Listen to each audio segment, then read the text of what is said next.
nonsense. That's good. Hey everybody, we're getting started here real soon. Thanks for tuning in. We are just getting set up. I got the rundown here. I got Mike Minotti with me. Hi, I'm Mike Minotti. Christian exists. He's playing dark and darker. I thought, and then yeah, I thought, and then I existed. Okay. I messed up. I shouldn't thought. Wow, Sean's busy streaming Star Fox 64 instead of watching us. Wow, counter programming. I told you to rate him when you were like on the thing. I saw, but it was too late. We already suggested someone else. Rated him last week. Yeah, we rated him before. Got to pick somebody. Exactly. I didn't say anything. I was like, yeah, no, this is the way it should work. Okay, let me fix that. Oh, you can. Oh, wow. Okay, Nintendogs. Actually. Hey, you guys hear me? Yeah, chat could hear that. That's a bit hot, right? That's just a touch hot. I don't have quiz. Hey, you guys hear me? Start cheering. Okay. You guys probably couldn't hear that, right? Nope. Yeah, let's fix that. And then we should be pretty good to go once I get Stream Elements open. Do you hear you weren't hearing your own notifications, your own alerts last night? I could hear... Yeah, I thought I could hear them before. I could hear sound alerts. That worked. But sound I could, alerts, I think. Yeah, I couldn't. And it's, I don't know, it's probably just something to do with the routing or something. I'll look into it.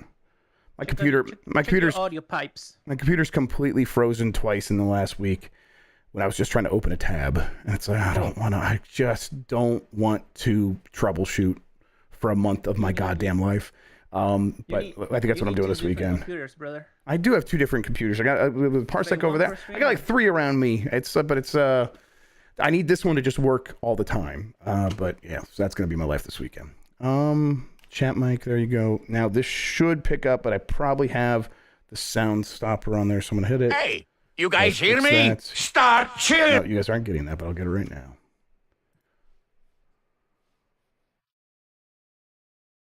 Hey, you guys hear me? Start cheering now.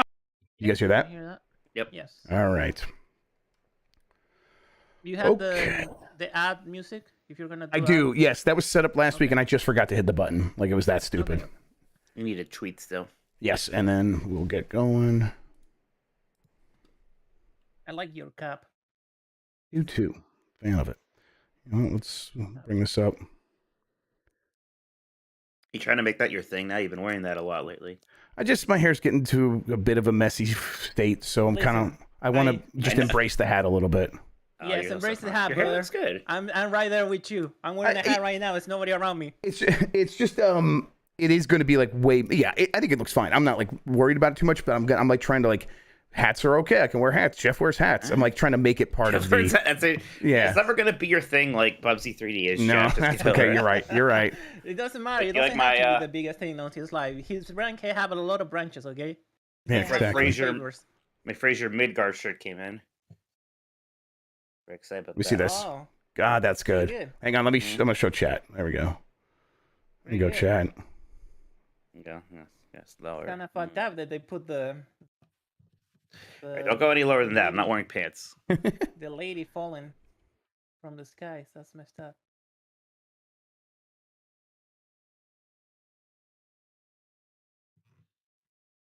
Wow, lots to talk about today. I want one of those t-shirts, but it's Gridania. That's who? Gridania. Gridania, yeah. Gridania doesn't even have any tall landmarks. That'd be the worst city-state to do that with. What, a tree? Building is a tall landmark. One building in a tree. Yeah, it's cool. It's pretty. It's the prettiest. It's pretty, but it's just not. Doesn't it just have a skyline? Yeah, it does. It has a fucking loading screen when it's just the skyline of the fucking city. With the oh my god, what have I done? With the gill thingy. What have you done, Jeff? What have we become? Sorry about the Final Fantasy 14 banter, y'all. It is what it is. It's a potent whistle. Actually, is that picking up? That's like loud for me. Whatever. Okay, Mike, I'm ready if you are. My C whistle. I don't know where my D whistle is. Yes, I'm ready. Yeah. Listen, everyone prefers it when you blow the D. I know. Okay. Yeah, don't get your back blown. Where's my C whistle? Or D whistle? That wasn't my C. Is it under the bag of hair? Oh, that's right. And then Discord. That's the thing I'm trying to remember. Do I have multiple gamer browsers open? Oh, no. Michael, back-to-back week bangers. Yeah, for real, Brand right? Strong. Yes. Yeah, Hyam's great. Okay. Oh, not me. Jeez. No, you. Fuck you. Well, Great. there we go. I thought you were complimenting me. I already complimented your T-shirt. What else do you want? Yeah, that's not me. That's a thing I bought. That's very different. It looks good on you. It might look All right, like I got the intro. All right, I'm going to count us in. We're going to get started. All right, get out of here, Look at Christian. this fucking podcast. 5, 4, 3. Hey, you guys hear me? Start cheering now! Yeah, let's get this over with. Yeah.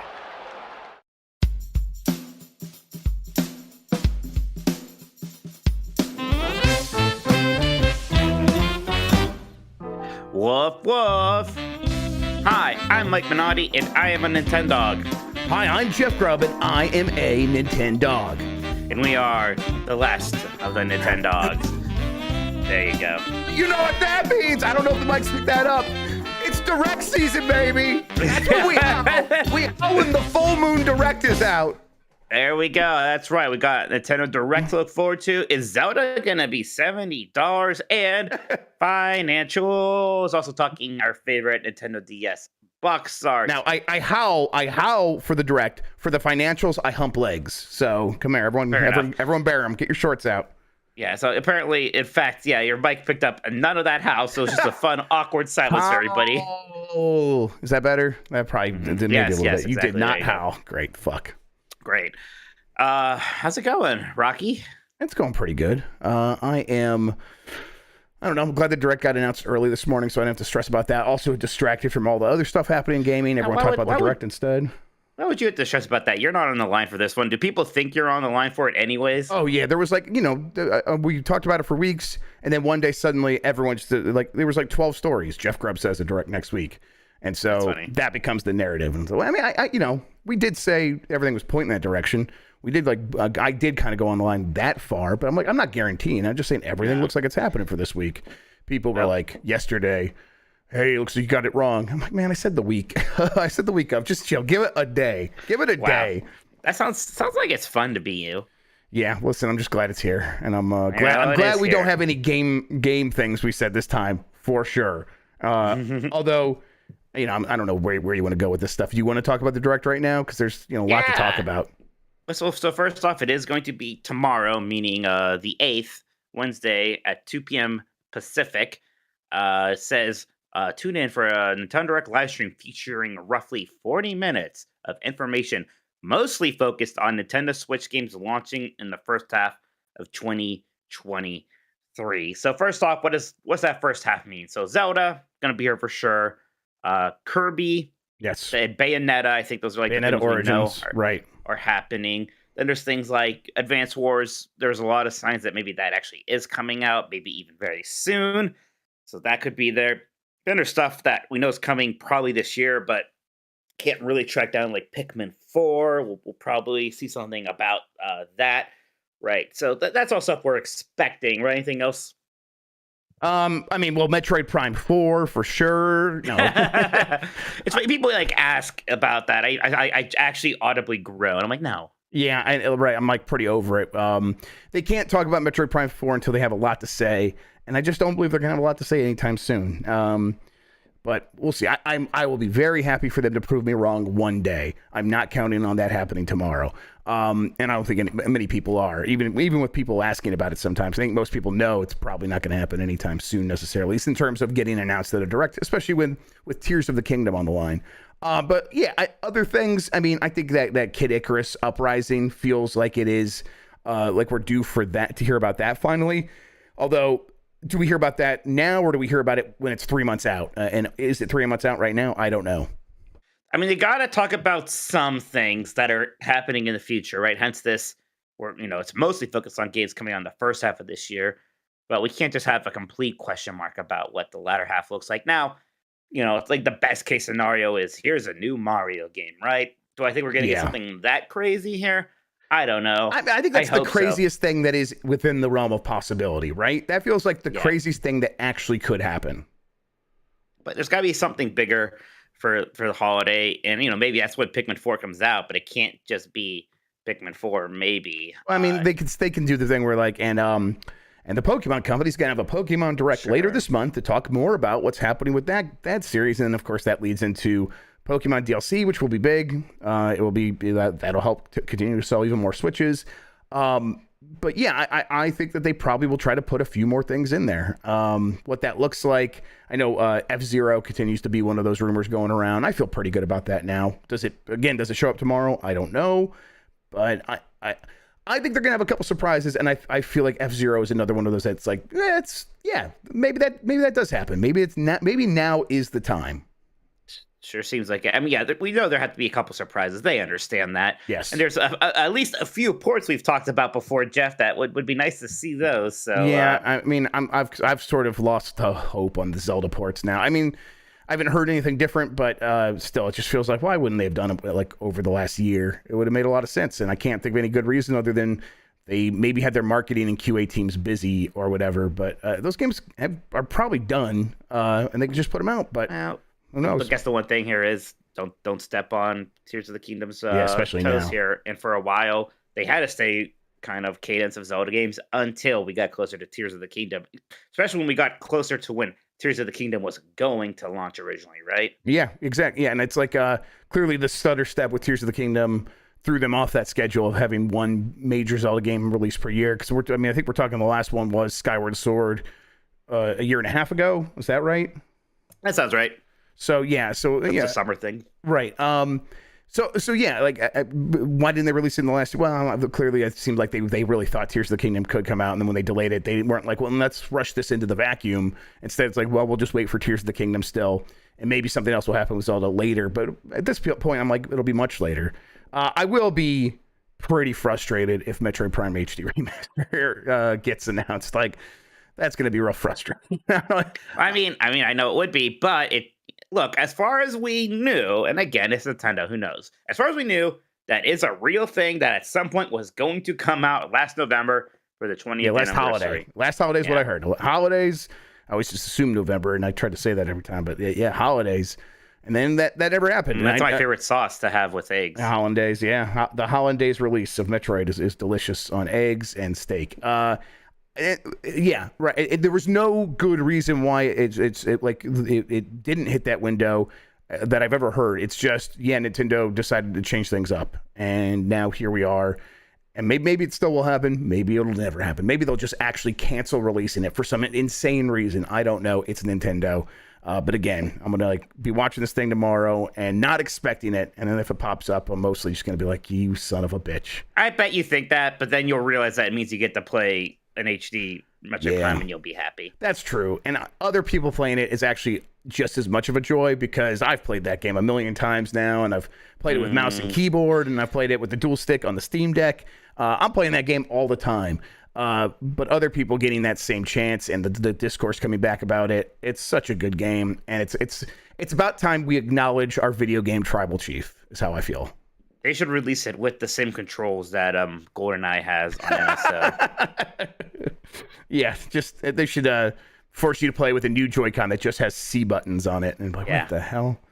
All right, let's talk about some other things real quick. Are we gonna see more about the Mario movie? I'm kind of over seeing clips of the Mario movie, Jeff. I understand they're gonna have to promote this thing. It's coming out soon, but look, I get it. I'm excited. I don't need to see another clip to reveal Shy Guy talking or something. Yeah, I don't know. I think they probably do another clip, but I've said that before and have been wrong about it. So I mean, I just know so little about movie marketing and the relationships there.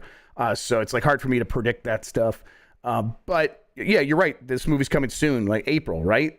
Right. And Super Bowl's coming up soon. That's when a lot of big trailers. Maybe they have a Super Bowl trailer. Maybe we're gonna see it early, or like get a sneak. Would peek that be at the first Super Bowl time trailer. anything Nintendo related had a Super Bowl commercial?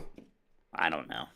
I think it probably If would it's be. not that commercial with the guy giving his jersey to the kid after he gives him a Coke, I don't care about your Super Bowl ad. Okay, fair enough. Those are big, expensive things. Video games have not done that often. Maybe Nintendo did it back in the day. I remember there's that one year they had a when Switch it was commercial. Okay, Daniel Bradley. The Switch did. Very cool. All right. Remember that year where there was a million stupid mobile game commercials? Yes. And it's so obviously like a bubble thing. And then last year, what did we get? A million different crypto commercials. Man, I can't wait to see the new crypto commercials this year. That's just It's going to be so funny. many of them, I bet. Remember we had the one that was just a QR code like bouncing on the screen for a while? Yeah, God. Man. That's incredible. $5 billion for that. New NSO consoles. Yeah, fuck it. Game Boy Color. Well, yeah, why wouldn't that be on there? Game Boy Advance, maybe? What do you think? Well, the last time it happened, it was closer to holiday, would maybe be the only reason. I don't know if that really matters. Yeah, but we went past that last holiday without it happening, right? And that was like the upload time for when people had their subscriptions maybe lapsing.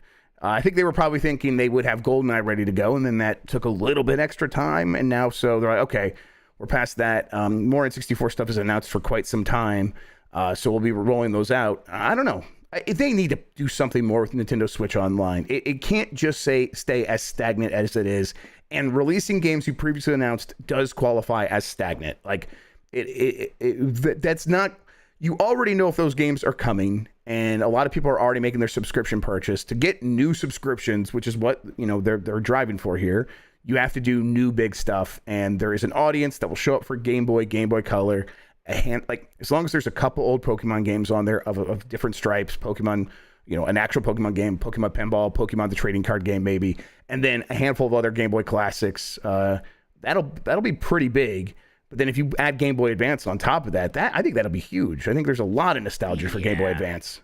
I mean, that'd be amazing. I'm not gonna get my hopes up that we'll get Game Boy Advance and Game Boy / Me Game Boy neither. Color. Yes. But yeah, if they do Game Boy Color, and maybe announce some games for these other systems that we haven't gotten yet, if you announce a Mario RPG, if you announce like Mischief Maker / Donkey Kong 64 or whatever have you, some of these big games that are still missing, that'd be excellent. You can have a pretty good block there. Okay. Yeah.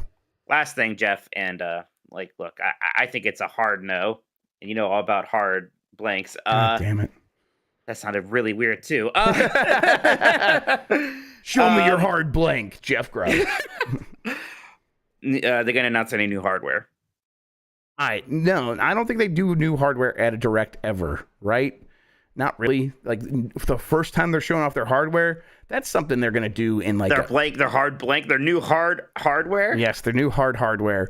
That's something they can. To be clear, Jeff, when you first said hard R, I knew what you meant. Most people did, I think. Most people, and then you take it out of the context a little bit, and you put in a tweet, and then it's all over for your boy. I think people talking about hard R predates the other version. I think it does too. Yeah, because it's like goes back to I'm not saying that word didn't exist before that. I know, but I mean people using that phrase. Okay. Yes, that goes back to like 90s cinema, right? Yeah. We are skirting a line here. We need to abandon ship. Yeah, exactly. We are in the Terranigma zone. Yeah, I think I'd be absolutely shocked if they announce any. Right. It's like the Switch got its own trailer separate from anything, and then it got its own direct after that.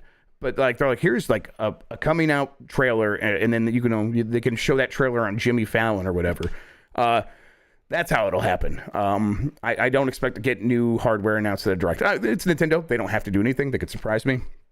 In chat, they're like, Jeff, Nintendo doesn't have to do anything. They can just do whatever they want, and they could change. Yeah. They could flip the script.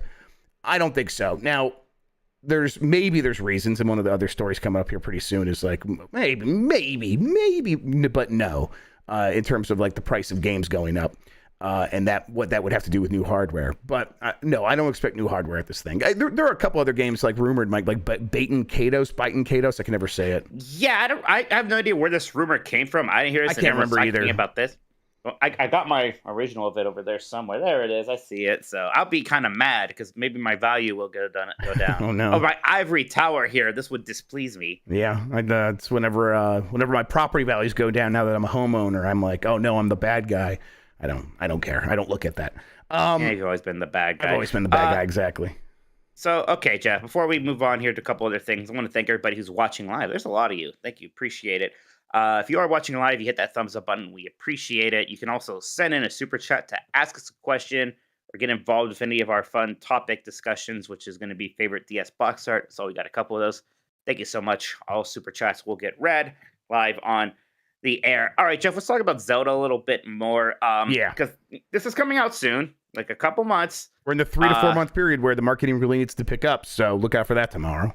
Yeah, hopefully we get that really big trailer moment. Hopefully see a bit more things in terms of concrete features. Like, okay, what does this look like? Is it going to be a similar gameplay loop? Is it something you can rush to the end again right away? Are there going to be more traditional dungeons? What is it? Weapon durability, is it a thing? Isn't it? All these kind of, answer some of these questions. I think there's lots. I think mostly, though, we won't get answers. We'll mostly get the hypest trailer ever to make us want to pre-order. That's what we're going to get tomorrow. That'll be fine. And by the way, Jeff, speaking of pre-orders, I don't know if you... So I saw people talking about this on Twitter, that apparently it's been showing up in the eShop for $70. Now, if this is correct, this would be the first $70 Nintendo game, right? I mean, to me, there's something that is just not surprising at all if this is how it goes down. If I had to make that switch, you know what game I would have lead the charge? Right. And I mean, internally at Nintendo, and I've said this for a long time, but like internally at Nintendo, you're working on this game for forever. It is the follow-up to this game that you know is one of the most influential games of the last 10 years. You know how people talk about Breath of the Wild. You see other people charging $70 for fucking Returnal, and not that I'm like trying to denigrate other games, but like Gotham Knights Fuck Returnal is $70, and Destruction All-Stars before they were like, we can't charge $70 for that. They were going to charge $70 for Destruction All-Stars, and Nintendo's like, we're going to release fucking the sequel to Breath of the Wild for less money than what these people are charging for those games. We're going to go out there and we're going to admit that our game is not worth as much as those other games. That was eating them alive. I guarantee it. I thought they were just going to have to take it on the chin and be like, well, we can't do it in the middle of the generation. I think they might. I think they legit might do it. And I think most people will be like, thank you. Can I pay some more? I can't play for this fucking game. That's how big of a deal it is. There are going to be very few people are going to be like, well, no, I guess I'm not buying. I mean, there will be some, like, there will be some YouTubers and there'll be some people on Twitter and yeah, whatever. Criticize it. Yeah, I'll be griping. Yeah. Like, I don't want to pay more, but I'm going to pay more. Like, I'll pay it. I'm 100% I'm going to pay it. Yeah. Well, now, so, man, it was already rough because this game was going to be twice as good as Hi-Fi Rush. And now it has to be even a bit better than twice as good as Hi-Fi Rush. Yes, man. Good luck. Yeah, good luck. What do you think? You think this is going to be... This is going to be the price, or do you think it's a listing there? I mean, how does this happen otherwise? Yeah, it's weird, right? I will say this. If this happens, it's going to be kind of weird in terms of... So every Nintendo game was $60, right? No matter what. Like, does every Nintendo game become $70? Are you going to charge $70 for Kirby Return to Dreamland Deluxe, right? Probably not. Probably not yet. Maybe on the next... Maybe that's when they do it for the next hardware, is every game is $70. And then they're, because they had their discount games and they're like $50 right now, right? They've done that with a handful of games. Like very small. WarioWare was $50, right? I think that's right. Yeah. Yeah. I think WarioWare. Handful of others. Yeah. And I think so. They probably just switched to 70-60. That's what they do. Well, Jeff, it was a busy day for Nintendo because we also got some. One other thing. Do you think this is why they launched the vouchers? Maybe brought back the vouchers. They could be like, well, if you listen. If you have a problem, you can always give us even more money. Yeah. Fucking Nintendo. Could be, man. Man, I love to hate this company. All right, so we had some financials from Nintendo also reporting for a new quarter here. So we got a bunch of info. The Switch has now sold 122.55 million units worldwide. So this is now third best-selling console ever. It's behind the DS and PlayStation 2. It just beat the Game Boy and the PlayStation 4. Yeah, so and of course that Game Boy includes Game Boy Color. Yeah, you shut the hell up. So some updated software numbers here. Mario Kart 8 has now sold over 52 million copies. So sold a bit more than Red Dead Redemption 2, your favorite game ever, even. Yeah, exactly. That's the 50 million number is like, yeah, right. It's Rockstar Games and Mario Kart, and that's it. Yeah. Animal Crossing. Wait, what's ANC? That is Animal Crossing New Horizons. God, that is not okay. Yes, you're right. What's the C doing there? Oh, that's a sold 41.59 million. It's just out of order. It's ANCH. Yeah, you're right. It was a typo on whatever site I copy pasted this from. Super Smash Brothers Ultimate, I almost said Universe at 30.4 million. So that's sold over 30 million now. Breath of the Wild 29 million. Pokemon Scarlet Violet has already sold 20.6 million. I mean, just crazy. This may be immature me, Jeff. I'm almost finding that kind of annoying. Oh yeah, sure. I don't know. There's a part and again, there's a lot of nice people that I like, including our own community voted this, that included Scarlet and Violet on their top 10 games of the year list. And it's hard for me to roll my eyes more, Jeff. I get that graphics aren't everything, but man, there's got to be a line. Yeah, definitely. It's it just didn't slow it down at all. If anything, it seems like it helped the game. I just don't. It did. I don't get it. This is such that 6 weeks. 20 million. Yeah, I mean, it's already sold. I think Arceus is 15 million worldwide. So with a big head start, being a better game and other things. But again, it's not like a core release like Scarlet and Violet. I mean, that's got to be one of the fastest to 20 million ever. I think we're again, there's some Rockstar games that I'm sure got to 20 million faster. Maybe some Call of Duties, but not many other games have ever done that. But it's not all good news for Nintendo. So they revised their annual software sales forecast to 205 million units, down from 210 million. That must be the 5 million they scratched off after they canceled Metroid Prime HD. Yeah, that must have, exactly. They were expecting that, right? And they had to take that hit. Yeah, I don't know. I think they're still going to sell a lot of Switches, yeah. Well, so that's for software. For Switches, excuse me, yes. For actual hardware, it's they cut their target down from 19 million to 18 million. Now, that's interesting for a few reasons. One's they were blaming semiconductors for not selling as many on this quarter. The shortage still impacted them through summer, they said. You don't hear a lot of people talking about the shortage that much anymore. Right. Other companies are like, oh, people are going outside now, and so they're spending less on video games. And Nintendo's like, I don't think so. Yeah, so it does got a different excuse still. Yeah, Nintendo, I think you might be wrong on this one. Right, so that's a little weird, but yeah, so they think they're going to sell 1 million less Switches now because their forecast came in a little lower. But this is interesting because not too long ago we were talking about that Bloomberg report where surprise, Nintendo is ramping up Switch production. So what was that?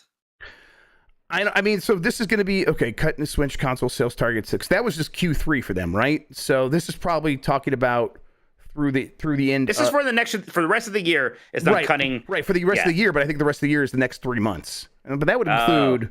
That's weird because that does include Zelda. So basically, I'm trying to call Bloomberg a liar, and you're trying to defend them.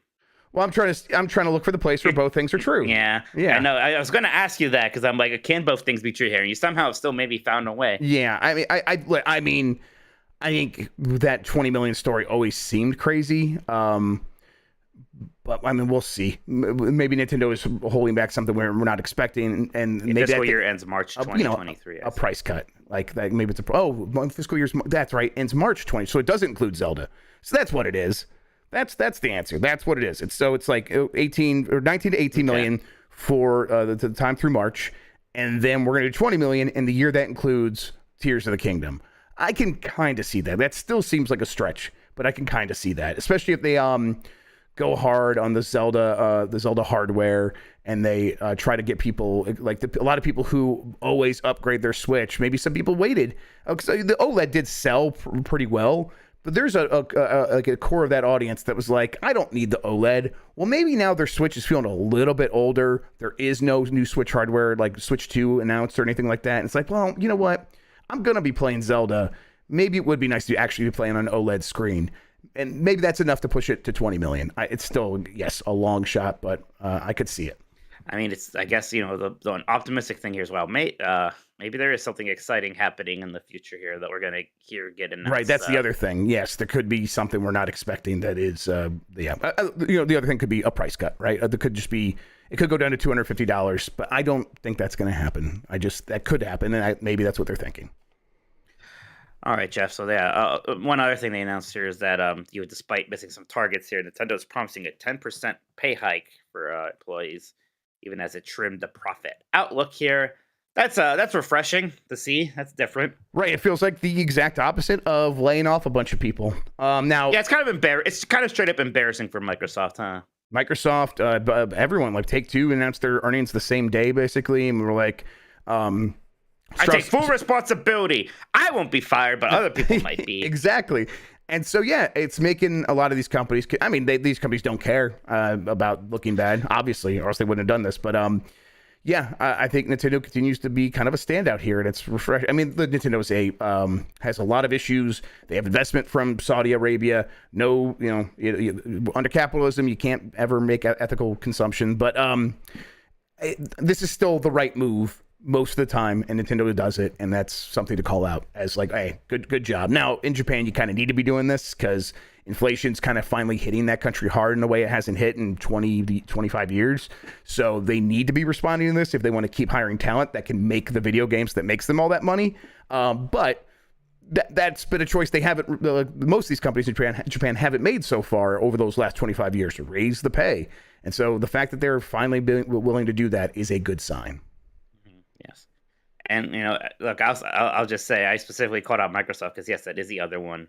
That's the only one of the big three that has done last year. So I still feel completely justified, chat, for calling out specifically Microsoft. You're not going to feel bad. Also, no, I am not constipated. So there. Got him, Mike. Chat just coming at me in the last 1 minute there, Jeff. Jesus. God, you fucking proved them wrong about your constipation. Holy shit, guys. Yeah. Fucking, you guys should be embarrassed in chat. Real quick, 122.5 million. What we talked about, it's behind the PlayStation 2 and the DS. Does it get there? 155 million. I mean, it could, just because it seems like we're so much further away from a new one than we think. But man, like, how many more could it sell this year? So I mean, it's gonna finish out the year at 18 million total for the year. I mean, I don't know if they do another 20 million. Let's say they do another 18 million next year, right? The next fiscal year. What's that? That puts them at what? About 140-ish, 145-ish in that range.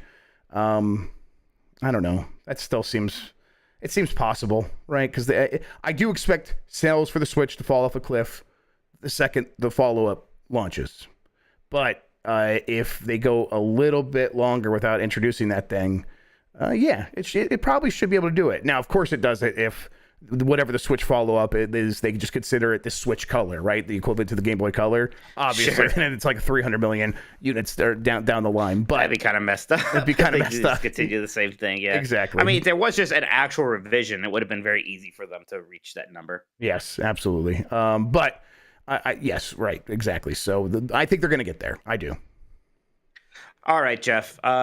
I think that is it for news releases. Do you want to take a break and maybe read an exciting ad? Mike, I want to talk about my balls and my beard, the two most important things to me. Please do. Please talk about those things. Hey, everybody. I am so glad that Manscaped is sponsoring this podcast because it gives me an excuse to talk about my body parts in front of you, which is the one thing most important to me. Specifically, though, we can move up. Sometimes, I'm shaving the balls, and that's important to me. Mike, I know it's important to you. But also... It's the only thing that matters, Jeff! Well, it's one of the only things that matters. The only other thing that matters is that beard. Manscaped now sells a beard trimmer and a lot of beard products. That's right. They are once again revolutionizing men's grooming with the brand new Beard Hedger. From a beard trim to a fresh shave, the technology behind the Beard Hedger allows you to shape your signature beard look. Now you can finally use Manscaped products to make your drapes match your carpet by going to manscaped.com and using the code MESS for 20% off and free shipping. I'm right here, and I continue to be so stoked about this thing. I'm like, when I get done here, what I'm going to do with this podcast tonight, Mike? I'm going to go work out. I'm going to take a shower. And while I'm in the shower, I'm going to be doing a little bit of grooming. I got the mirror right in there. I'm going to be cleaning myself a little bit because it's what? Well, I'm going to groom it all. I'm going to get in there. I'm going to get in the crevices. I'm going to get in the folds. I'm going to get in the shadows. Take care of those crevices. I'm going to get the shadows. And they won't be shadowy because the damn hedge trimmer's got a little flashlight on it. So I'm going to be good. But then I'm also going to be using the Beard Hedger. It's going to be all great. That's MESS for 20% off and free shipping worldwide. It's time to tame your mane. This is the rhyming one, Mike, so if you're ready with any new ones. It's time to tame your mane. No one likes a weird beard, so say goodbye to all the stubble trouble with Manscaped's Beard Hedger. I can't beat stubble trouble anyway, so I'm not going to even try. It's a good one. This thing is a juggernaut of fixing faces. First off, this cordless trimmer has a rotary wheel that gives you 20 hair cutting lengths, all within one guard. Yeah, that's right. So no more messy drawers full of extra add-ons. You can hear that rotary wheel right there. Actually, you probably can't because of my noise canceling. The face grooming doesn't need to be hard. So 20 different lengths for your beard in one guard. This is things I really love this because one of the things for me is if I put something in a drawer, I forget about it. The ADHD. Yes. Just having it on here, ready to go. Okay, no, I don't have to worry about that anymore. I could just pick it up, be like, oh yeah, I want to do this part of my beard, so we're gonna go for the 10 millimeter. This part I want to actually completely clean up, so we go to 0.5, and it gets super close in there. You've used this, Mike. It's like really smooth, right? It's very smooth, yeah, and yeah, I don't know. Besides just how well it works, I do just like the way these things look. They are very sleek. They're very comfortable. You know, my sink situation is disgusting, Jeff, but at least I have this beautiful razor standing erect over in the corner, looking very nice. And yes, erect razors is what gets us hard here on this show. That's fair. Also, waterproof gets me hard, so you can shave in the shower to avoid all that hair in the sink. It also comes with a titanium-coated T-blades that are tough on hair, but smooth on your face, leading to single-stroke efficiency that brings satisfaction one stroke at a time. The Beard Hedger is a high-tech piece of art in a travel-size package with a long-lasting battery, universal charging, and a strong motor. That's one thing I like. Yeah, I've got the way to charge it. I think the other one comes with a stand. This one has the thing you just plug in, but I leave it unplugged for kind of days at a time. I use it multiple times, and it's it just keeps going. Battery life than the PlayStation 5 controller, from what I can tell. That's right. Stunt on that PlayStation 5 controller, Mike. The Beard Hedger, the 20 lengths with just one stroke trimmer. It has never been so easy to look this dreamy. Your face is your first impression, and your beard is your most important accessory. So make sure you have the right tool for the job with the Beard Hedger. The company that helped reduce nicks and cut on your special place has come to save your face. So get 20% off and free shipping worldwide with the code MESS at manscaped.com. That's 20% off with free shipping at manscaped.com. And use code MESS. Manscaped. Beard Hedger. One stroke, one guard, 20 lengths. Manscaped.com. Beautifully done, Jeff. Yeah, good work, Mike. I feel good about it. All right. Do you want to take an actual break here, or do you want to just go back into things? I'm feeling pretty good, but let's when we bring it back, let's make sure we have a clean cut so we can actually, like, you know, I can block it out for the ad-free version, which if anyone doesn't like the ads, you can always get the ad-free version on Patreon, everybody. Mm-hmm. All right, everyone. I mean, who went like that ad? All right. All right, Jeff, we're back. Let's read these questions we got from our lovely Discord folks. Then later on, we're going to get to the super chats, and we have this topic about our favorite DS box art. So still plenty to go over today. You ready? Yeah, let's do it. Screaming Madden says, hey, Nintendogs, buy one, rent one, banish one. Comedies, TV/film to game that adaptations that are on Nintendo systems. Okay. So your choices are, your choices are Home Improvement, Power Tool Pursuit for SNES, Wayne's World for SNES, and Little Nicky for Game Boy Color. Now, I don't think I played any of these. I know they're all supposed to be bad. I will say about Wayne's World for SNES, people mock the way that game looks, and actually, I think I kind of like the way it looks with the giant Michael Myers head or whatever. I know Mike Myers, one is a serial killer, and the other one is just Wayne from Wayne's World. I never remember. They're both a serial killer. Oh, no, he married an axe murderer. That's right. My bad. I'm sorry to defame Mike Myers. I was about to say, what? Oh, yeah, fun. I don't know. I think I will buy Home Improvement Power Tool Pursuit, just because still, that's funnier to me. I think I think he goes back in time and fights dinosaurs with a nail gun. Right. And Al Borland is like, you can call him in like a special, right? I don't know. I've never seen the game. That sounds incredible. Yeah. Then I'll rent Wayne's World. Then I'll banish Little Nicky for Game Boy Color, whatever. I will buy Little Nicky for Game Boy Color. I enjoyed that film, and I will not apologize to anybody. I'll buy Chicken Kicks Ass. I will rent Home Improvement. It makes me laugh though. Home Improvement, Power Tool Pursuit for SNES, and I will banish Wayne's World for SNES. Even though I agree with you on the art style completely, Mike. Good. Chaos Buckaroo says, if beards are the balls of the face, as you have always said, does that make it canon that Mike castrated himself over the lack of Metroid Prime remaster? You know, guys, I'm gonna straight up say it. A lot of people in chat like, wow, Mike's head looks like a testicle. What the fuck did I do to you? Jesus. What do you say fuck me for? Holy shit. Although I'm noticing reading that, like, we say a lot of crazy things on this podcast. Mike, you ever notice that? We say a lot of fun stuff. No, we say a lot of true and good things. The truth. Yes, absolutely. And yes, it's true. Mike castrated himself. Yeah. Tink says, my dogs, since Nintendo, I don't know why I read that like he's going to tell a story about his dogs. He said, my dogs. I'm like, my dogs? My dogs! Since Nintendo reportedly doesn't have much going on software-wise for the second half of the year, do you think they'll finally give us Game Boy Color, Game Boy Advance games on NS? So I hope so. it would be real weird if we get through the end of this year and don't at least get Game Boy games on there, huh? Yes. I think there is a list of Nintendo games, so they don't have to go to a lot of third parties and do that whole dance. That for Game Boy Color, pretty good. Game Boy Advance would be huge. And that could really help like reinvigorate that subscription service through the second half of this year. Velocity Prime says, hello to the dogs. With recent acclaim for Hi-Fi Rush, including many people saying it has GameCube vibes, one must ask, what are GameCube vibes and how does one go about making a game that has them? To be honest, when people say that, I'm not quite sure exactly what they mean, except that the game is colorful. When they say Dreamcast vibes, I at least get it just because you can make some direct comparisons to Jet Set Radio and maybe even Space Channel 5 in terms of the music thing on that one. So there's a bit of that. I guess GameCube has a very notable cel-shaded game with Wind Waker, so maybe that's what they mean too. Or In Beautiful Joe, right? So I guess they just mean like back when we were introducing cel shading, and this seems like the next step of that. I think when people say GameCube game, I think what they are probably trying to capture there is that GameCube was, and Dreamcast is part of this too, but GameCube was probably the first time that a lot of games started feeling timeless, and it was the ones that looked more colorful. And Hi-Fi Rush is a game that feels kind of timeless. You could have introduced it back then, you can introduce it today, and it's good in both environments, and it's going to be good for a very, very, very long time. I think also there's just like having something that feels like this big AAA game that is very much not following any of the trends that all the AAA games have for so long. Mostly, Yes. It's not open world. There's not this big map. You're not collecting a million, things. There's some RPG elements, I guess, but not that many of them. Things like that. It's a good game. I beat it. I recommend it to everybody. I need to play more still. Fluffy Cloud Gamer says, hello, Jeff, Hard R Grubb, and Mike, Terranigma Minotti. Is there a fiction? Yeah, right. Yeah. Now you're one of me. Yeah.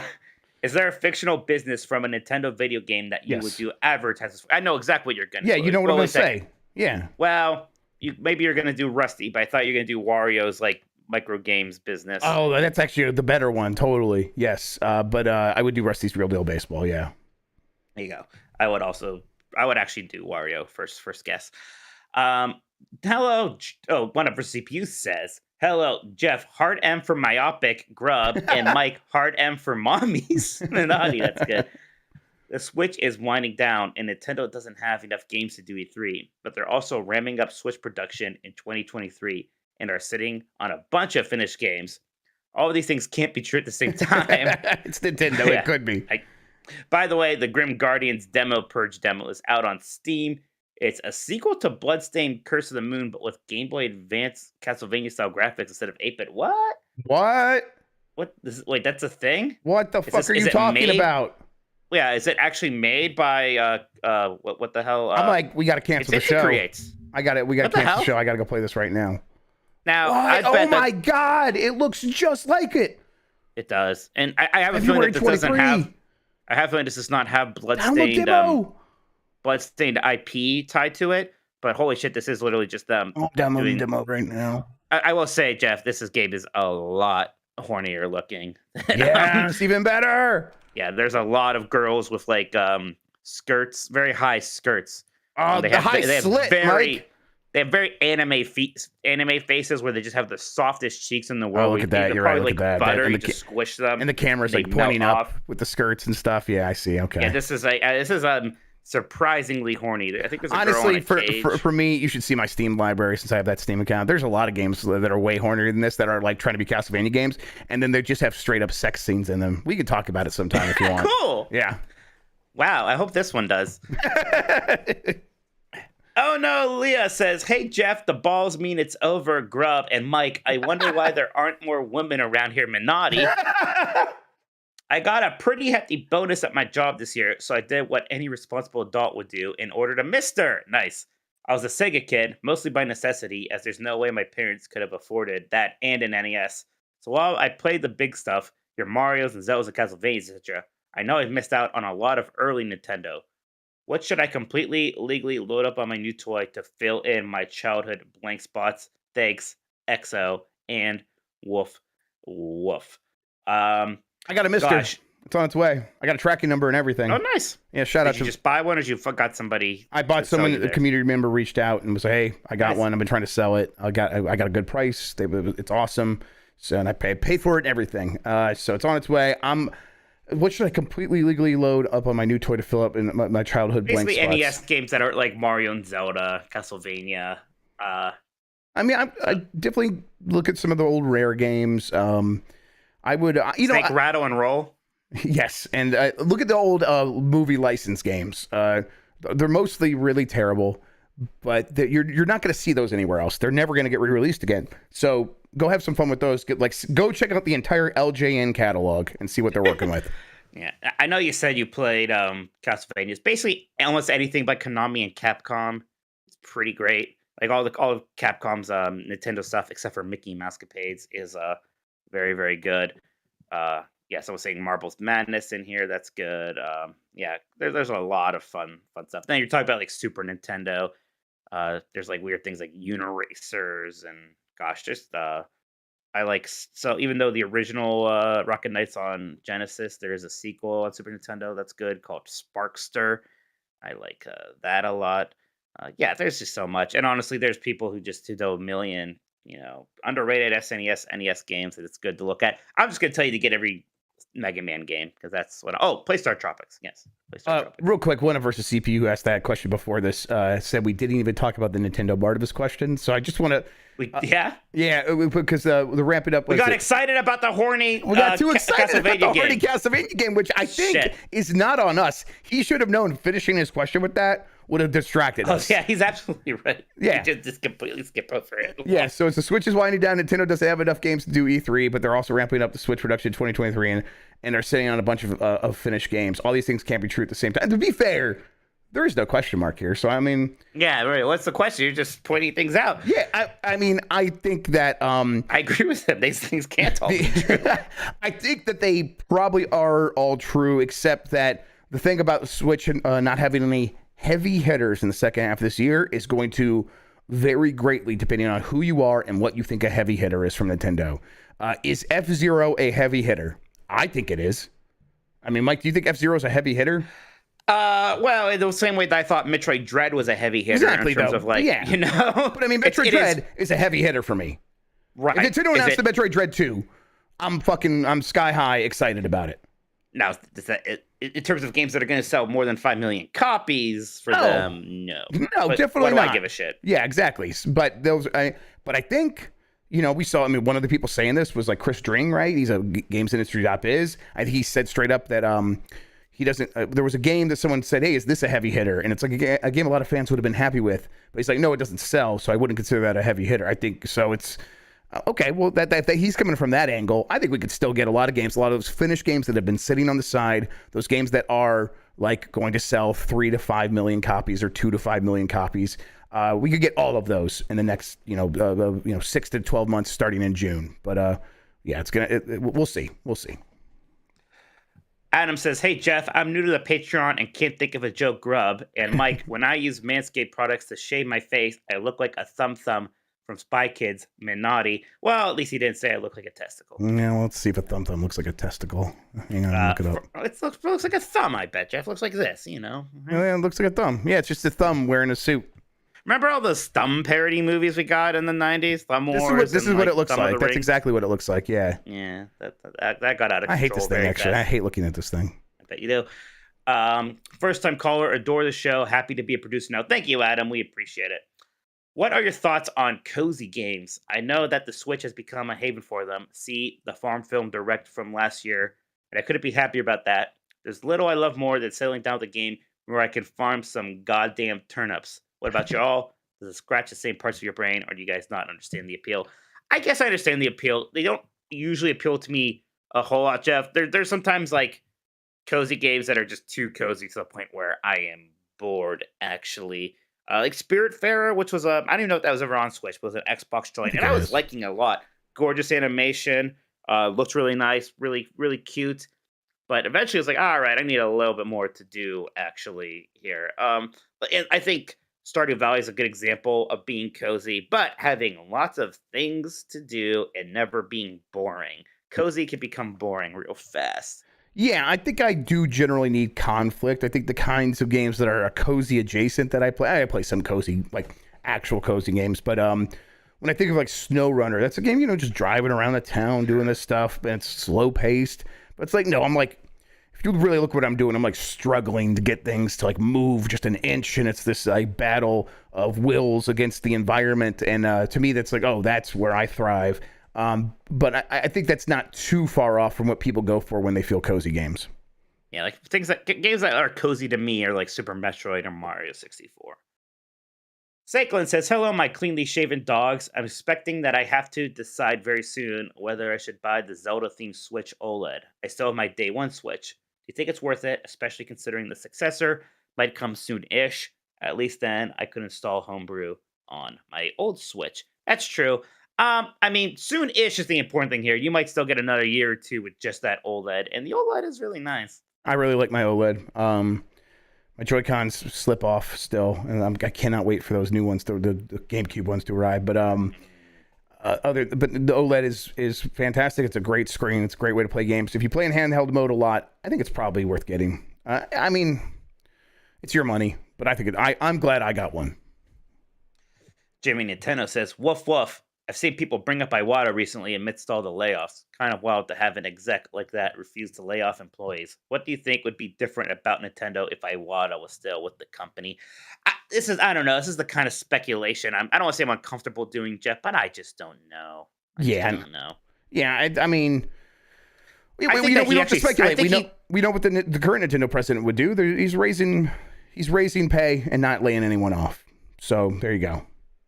Right, and I think Iwata succeeded in establishing a culture there. I was going to try to say Nintendo is perfect, but no one in chat was saying anything. No one in chat was saying anything until Sean showed up, and he's like Iwata, and I think am I not saying it right? Iwata, is it Iwata? Iwata, yes. Listen, Mike, I say things wrong about every 3 seconds, so I wasn't going to say anything unless chat was going to get on you, and of course I can count on Sean.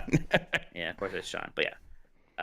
What was I saying? Oh, yeah, just, of course, we criticize the play times. We're not saying that they're perfect, obviously, but I don't know if Nintendo would suddenly be a kinder, nicer in any way. Hard eye. Thank you, guys. It's a hard eye. That's great. Jeff said DayZeus today. I did say DayZeus, but Mike doesn't know that, so... It's for a guy named Jesus, and I said him DayZeus. DayZeus, very cool. Is that guy won the Madden thing? Is that what you're talking about? No, he is one of the guys that was not throwing around. He was one of the guys that would say people would throw around the hard R, and that's why it was like so common because he did Jesus and Mero's show. Oh, okay, got you. All right, next up here is from Casual. Says, dearest melon farmers, the 3DS's library. Am I right? Yeah, it's great. I know. There's some people, now that we basically have exhausted Wii U ports, and there's like rumors of Kid Icarus Uprising, people are like, well, maybe it's time to start porting more 3DS games over to the Switch. And I mean, that makes some sense. There are some games that, even though, of course, I'd be happy to see imported, like Link Between Worlds. Part of me is like, man, there's something about the 3DS-ness of that, though, that I really liked, in a way that it didn't really matter with the Wii U. With the Wii U, it's like, yeah, find a way to work around not having a second screen, whatever. But in the 3DS is a combination of that second screen, and I liked the 3D effect for a lot of games, and Link Between Worlds is definitely one of them. I have nothing to say on this because I wasn't paying attention, Mike. Yeah, I could tell. Yeah. I saw your little yellow text box come up to respond to chat. So that you're defending Hard R? Is that what it is? Oh my God. I've never defended Hard R. Just pointing out. Jeff hates the 3DS library. We confirmed it. All right. Link Between Worlds is one of the best games ever made. I don't know. Yeah. There you go. Well, okay. Well, how do you feel about porting it to Switch? Are you gonna miss the 3D, or you think it's not gonna be that big a deal? I'm gonna miss the 3D, but if they can, make some other improvements, maybe just brush up the visuals slightly. That's like what they need to do with Super Mario 3D Land as well. Like, I'll miss the 3D there. I'll miss the 3D entirely. I like the 3D a lot across the board on the 3DS. Even if it was a game that didn't use 3D super well. But if you put the Super Mario 3D Land on there and you spruce up the visuals just a slight bit and add a little bit more detail, that'll be a big improvement too. It's an improvement in a different way. So I'll take the sacrifice there.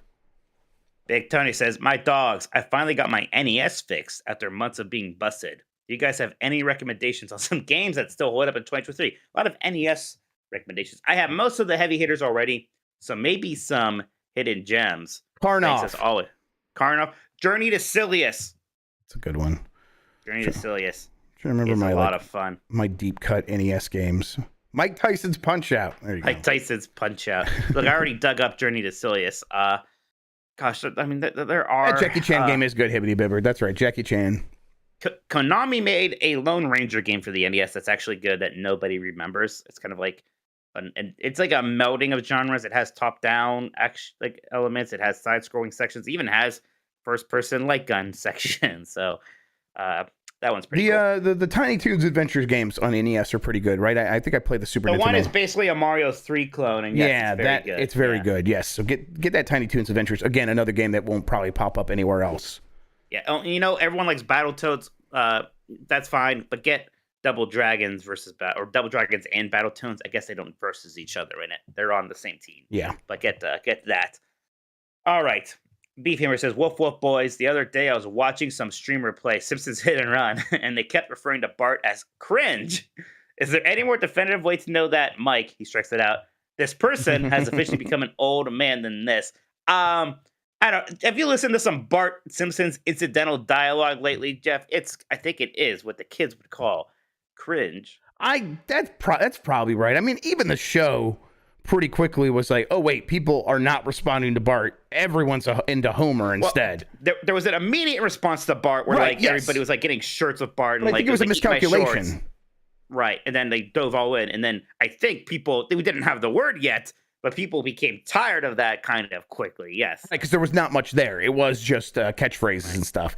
It was like kind of like the Bad Boy era, where it's like, oh, all these kids are watching Simpsons because it's a cartoon, and they like Bart because he's bad and naughty. Even though like the show is always really meant for an older audience, and I think started finding that more and more, and everybody liked Homer. So yeah, yes, exactly. Lossian says, hello, gents. With 343 giving up on the Slip Space engine, I think that's what it's called, for Unreal and other developers doing the same, what is Nintendo's and Sony's secret sauces in being able to have multiple studios with different engines? Also, who has a preferable Mario voice, Pedro Pascal or Chris Pratt? Yeah, I guess Pedro did a Mario skit. It's pretty good on SNL.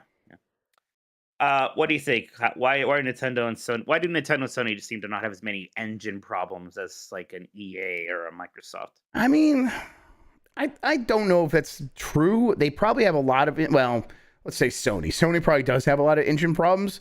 They just also are willing to throw money at it. Like and they're willing to turn their biggest games into $200 million budget games, and Microsoft's been sort of afraid to do that. Every time they get in, they're like, "What are we doing?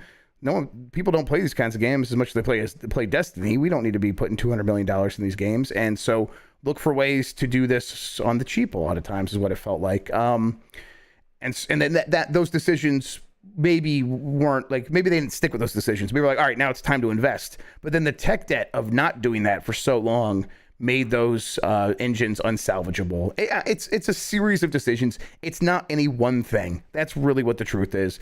And if you want to maintain your own engines, it takes a lot of work. It takes a lot of expertise, and you have to have a certain kind of draw as a company to be able to draw the kind of talent you need to keep that stuff going. I think Nintendo has that. I think Sony has that. I think Microsoft has been in this in-between state where they might have been able to pull that off with Halo, maybe Halo alone, and even that they screwed up. And then they've always had this other foot in Unreal.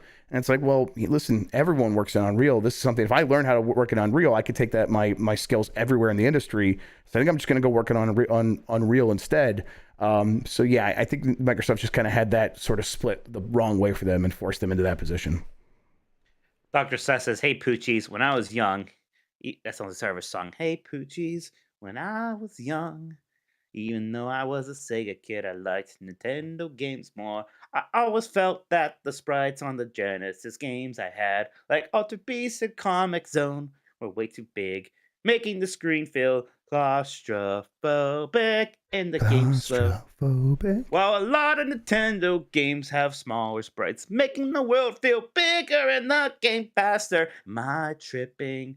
Or was this a design philosophy? All right, that's the last time he's going to sing one without you fuckers paying up. All right, if you want him to sing, it's extra, $20. I don't know. We'll figure it out.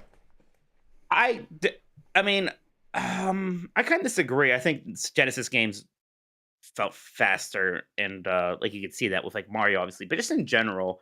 And that's that blast processing, which isn't real, but was referencing something about CPUs or something, with Genesis games kind of being able to run faster, or at least side scroll faster. I don't know what it is, Jeff, exactly, but there is something slicker about the side scrolling in Genesis games. Yeah, I think I agree with you with that. I noticed the Genesis games were typical. I mean, like Gunstar Heroes, right? Like, we're not talking about Sonic anymore. Like, even like the way the weapons moved on Gunstar Heroes felt faster. You know where I noticed this the most is between PlayStation 1 and N64. N64 could do more polygons and all that stuff. PlayStation 1 could just render them faster. And it was noticeable in something like fucking Ridge Racer compared to Ridge Racer 64, which is a slow and sluggish game. And those Ridge Racer games are anything but. Yeah. Compare Super Castlevania 4 on Super Nintendo to Castlevania Bloodlines on Genesis, because there, Super Nintendo 1 has the bigger sprites. It's kind of a slower game. And the Genesis is the smaller sprites, less detail, but kind of a slicker, faster experience, maybe. Gigantes. I have to say it like Cervantes now. Yeah, but still wrong. Gigantes. Gigantes. Yes, like Jorge. Like the G, the first G is soft. Yeah, Gigantes. They say, good morning, or excuse me, evening, Jeff. For the love of Bubsy, show us Metroid Prime Remastered, Grubb, and Mike, the Howling Champion Minotti. That's right. No one will ever know if you howled any good, Jeff. Fuck. The best part of any Nintendo Direct is the 24 hours prior, when we all set unrealistic expectations. Here are my guesses on what we will see tomorrow. Metroid Prime Remastered, Advance Wars. Oh, we forgot about Mario Baseball. We forgot about Mario Baseball. That'd be cool. I like it. I need to track that one for GameCube. I mean, here's the thing though, right? Presumably you want to release something like that around the start of the season, and usually they release like these show when spring training starts, like the day spring training starts, which is going to be coming up in a month or so, right? So there's going to be a Mario Baseball game. It would have to kind of come out soon-ish, and it could. We'll see. He says some Square Enix bullshit. Probably. Octopath Traveler 2 is not very far away. Maybe there's like a demo or something. Maybe something more exciting. Maybe they actually do talk about the Final Fantasy Tactics remake or something. Who knows? A Yoshi game. Gosh, we haven't had a Yoshi game in a while, actually. Maybe Yoshi can have that Kirby and the Forgotten Land style redemption arc. I don't know. Yeah, probably not. Then Mario movie trailer, probably. And a Tears of the Kingdom trailer with no gameplay. No, there will be game. There will be gameplay. This game's coming out in 3-4 months. Yeah, even that big E3 trailer for Breath of the Wild had gameplay. Yeah, it'll have gameplay. It's not going to be a quote unquote game. The gameplay trailer. There's gonna be a cinematic style to it, but it will feature gameplay. Apparently, the last two Mario Baseball games since Dominic came out in June, July. Of course, Nintendo would just release them in summer, anyways. His wish list is 3D Mario game and Hollow Knight Silksong. I feel like Microsoft has Silksong for marketing now. I don't think Nintendo's going to talk about it until maybe it's has a release date and they're like, yeah, by the way, this is coming out for us too. I agree. I don't think any of the big reveals are happening on Nintendo stuff going forward. Mike, all your predictions come true. Yes. There's a slight breaking story. Do you want it? Because Gigantes gave us their updates. Apparently, Nintendo has taken down the pre-orders for Metroid Prime 4. Now, or I'm sorry, did I say Amazon? It was at the Amazon listing. Now, okay. The thinking here is, and I've seen this in chat from our friend Special Nick, and when he wrote it, I'm like, you know what, might be onto something there. Now, what is your initial reaction there? It's like, oh, this game's probably not coming out for a long time. Okay, that's my initial reaction. No, that's fair. That's fair. I hope the mics pick that up. What if they took it down because the listing was for $60 and tomorrow they're going to announce it's actually going to be $70? Well, I don't care. Honestly, if you could raise the price to $90 if you give me news. God, we are the biggest fucking simps, but yes, same. If they give me Metroid Prime 4 news, Yeah, $80. Yeah, Let's fucking go. Let's go. Give me, if you talk about anything Metroid, come on. Yes, please. You're making another Metroid Prime game. Listen, everything's on the table in terms of how much money you're going to get from me.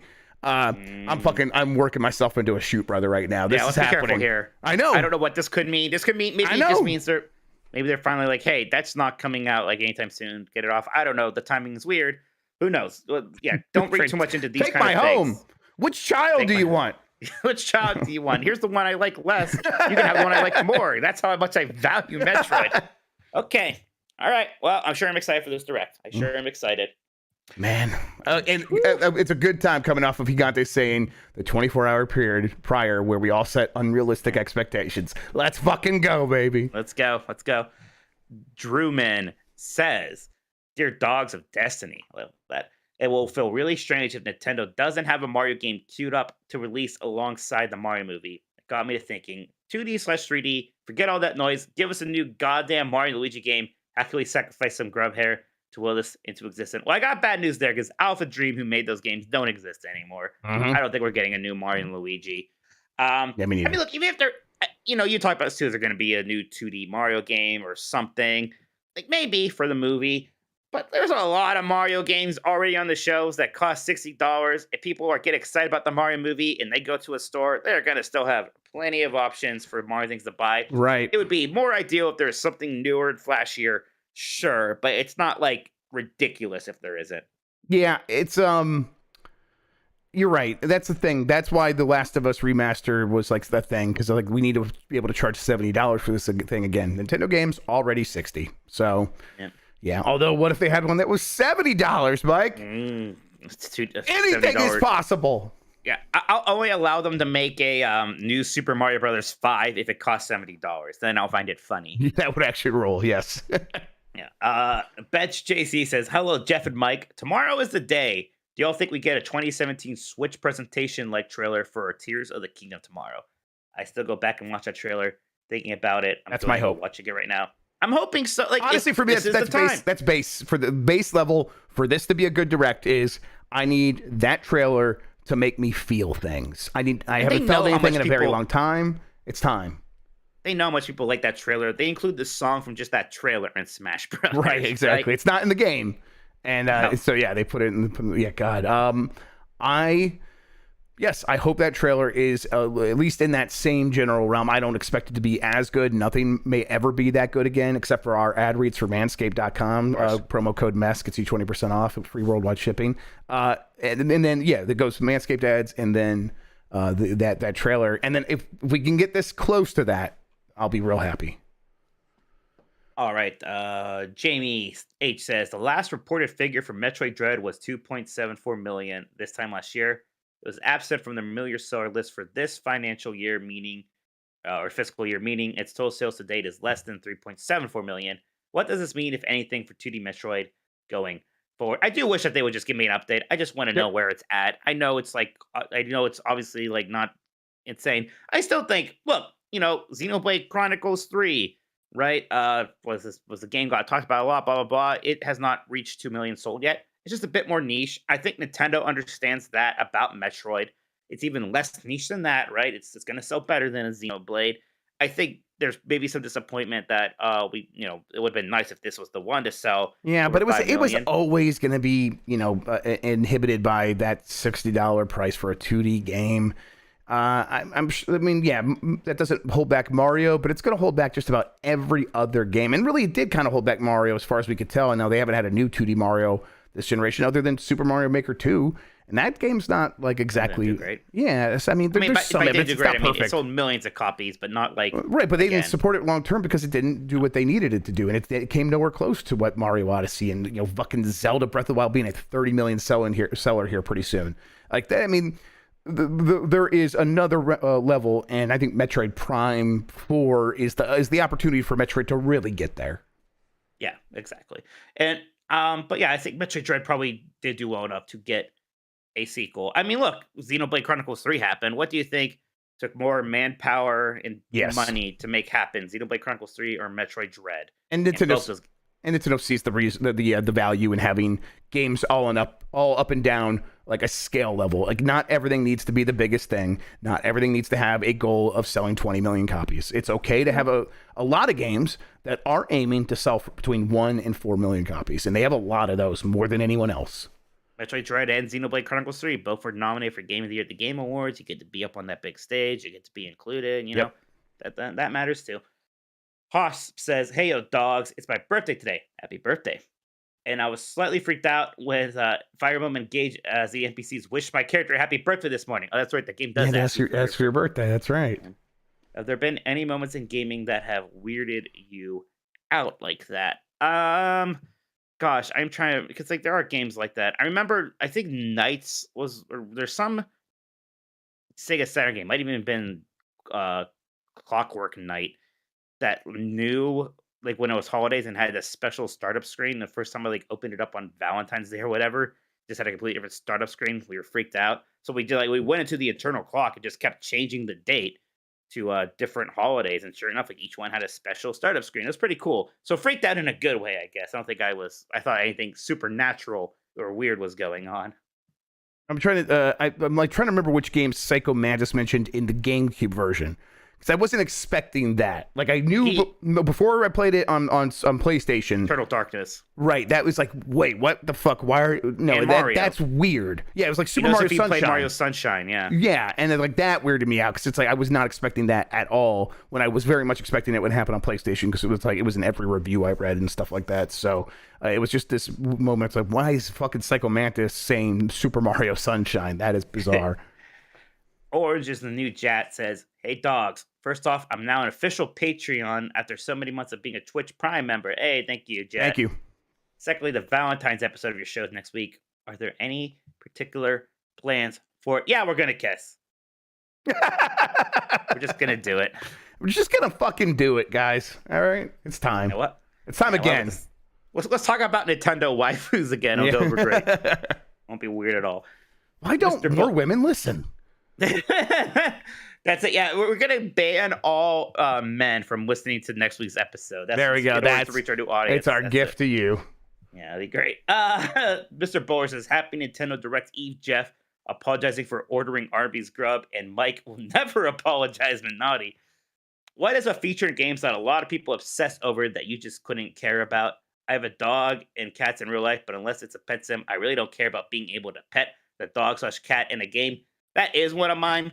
I do roll my eyes a bit, Jeff, every time it's a new game. People are like, oh, you can pet the dog, or I'm mad because you can't pet the dog. I do not care about that. My other one here, and like I always get a little miffed when people criticize a game because it's not fun to platinum, or because platinuming it is bad. I'm like, yeah, I think it's just weird how many people that's like a core part of the experience for. Yeah. And I'm like, man, if it's not fun to platinum, don't platinum it. Yeah, fucking stop playing it. What are you talking about? And actually, maybe go so far as to stop talking about it, maybe, please. Like, I don't care. The things you were saying don't matter to anybody. Please stop. Right, yeah. But, you know. That would count as mine. But there are people like, that's like a whole thing. It's like, I think it started as, oh, it's fun to platinum games, and then it became this thing of, well, if I like a game, I have to platinum it because that's, you know, what I do. That's what a real person who actually likes the game, and it's like, okay, you people have poisoned your mind. Just say Greg Miller, Jeff. Let's stop skirting around it. Yeah, the most disgusting of them all, Greg Miller. Absolutely.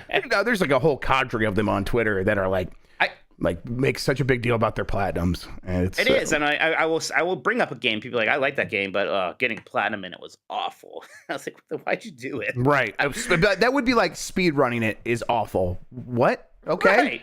What does that have to do with the game? That you are talking about something different now. Right, exactly. Is there anything else that you have like a pet peeve about, or something that people obsess over that you just don't care about? No, I was trying to think of it, and the platinum stuff was a good poll. So because that's one that definitely gets to me. Yeah. Chuck 1999 says, "Greeting Disney Magic Mike and Juicy Jeff. Why is Symphony of the Night not on Switch? That's weird, right? Happy Direct Eve." I remember like 2 years ago, I talked about how the Switch was the ultimate Metroidvania system because it had like all these games like Ori and this and that, and I said Symphony of the Night because I just assumed it was playable on there and found out it wasn't.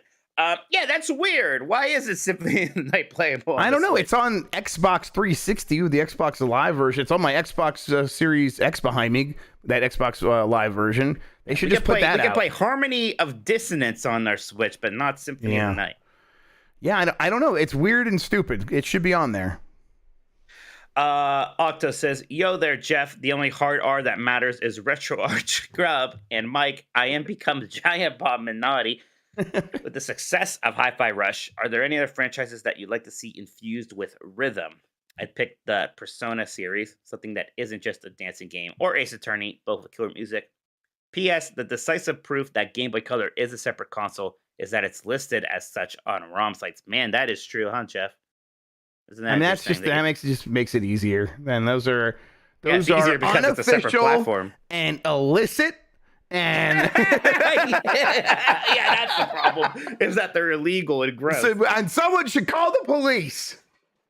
I mean, I guess like a 3D platformer would make sense. There must be a 3D platformer where there's a lot of rhythm. Like I don't think it's very mechanically important, but I do like how you can jump to the rhythm in Hi-Fi Rush. Yeah. Even there's like a whole game about that. I would like even that. I get the sense that they tried to make that really work in Hi-Fi Rush. And they were like, actually, this is a lot more troublesome than we're going to be able to pull off, and with our scope. And it feels like there was originally like you should do everything on rhythm. Yes, definitely, right. Definitely. And then I think they pulled back, which is the right call. The stuff they focused on was the right stuff to focus on. It's super fun. And then the platforming stuff, which you can kind of do some of that stuff to the rhythm, it feels like. And then it's like, actually, no, it doesn't matter if you miss any of this stuff for the most part. Yeah, some things will close on rhythm, but you just try again. It's fine. I think actually like going all out and recognizing that Punch-Out is a rhythm game would be pretty cool, and just actually but Dan's bad at rhythm games. Yes, exactly. And so yes, so I could officially and easily beat Dan. And I know, Dan, if you're good at Punch-Out, I promise you're good at rhythm games. But if they could just like expressly make the songs part of the fight, I think that would be a completely astounding experience. That would be so good. Yeah, you're already so close to that anyways. I think that would be cool, huh? Yes, just take it that one further step and actually make the sound effects happen and be part of the song, and really just when the song crescendos, that's when you're supposed to do the punch. It would be perfect. G-Man Sir says, "Hello, Jeff. Casually says the hard R Grubb and Mike. Still more racist than Miss Naughty." Wow. You got to throw Miss Naughty in there still, too. Yep. Will you all eat before or after the direct airs? Will you all shit before or after the direct airs? Hey, wait, real quick. Yes. These are the kinds of questions, everybody. This is the kind of, we should be getting more of these kinds of questions. All right. I like all of your questions because I'm nicer than Jeff. I should eat it before, but I always end up eating after. And not only that, but I usually like wait because I hang out with Jeff while he edits the show. And then I wait during that before I can eat. So I end up like eating dinner at midnight, which is not great. And then needing to, of course, go to the bathroom before bed. So there you go. I think Jeff eats before, though. Probably with his family, the loser.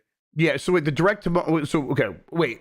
Will you eat all direct airs. I thought he was asking about podcasting. I completely misread the question. No, it's fine. Man. I think people might care about that too. Like yes, I eat before the podcast with my family, and that usually causes me to be pretty gassy. Yeah, exactly. So I wish I could not actually, but I need to, because Mike, I saw TikTok and you're not supposed to eat 3 hours before bed. So there was a chat, and I was like, okay, I'm hiding this one. I got the prompt, and then I guess another mom was like, no, this is fine. It's just, yeah. Oh, God. That's good. All right. I think I know what it is. Yeah, absolutely. Yeah. All right, fine, audio listeners. Somebody typed in chat, I'm jacking it before the direct, okay? And I was like, nah. And I bet Christian was like, yeah, that's good. Yeah. Oh, man. You gotta crawl before you can run, kind of fine. thing. You're fine, anonymous chatter. It's okay.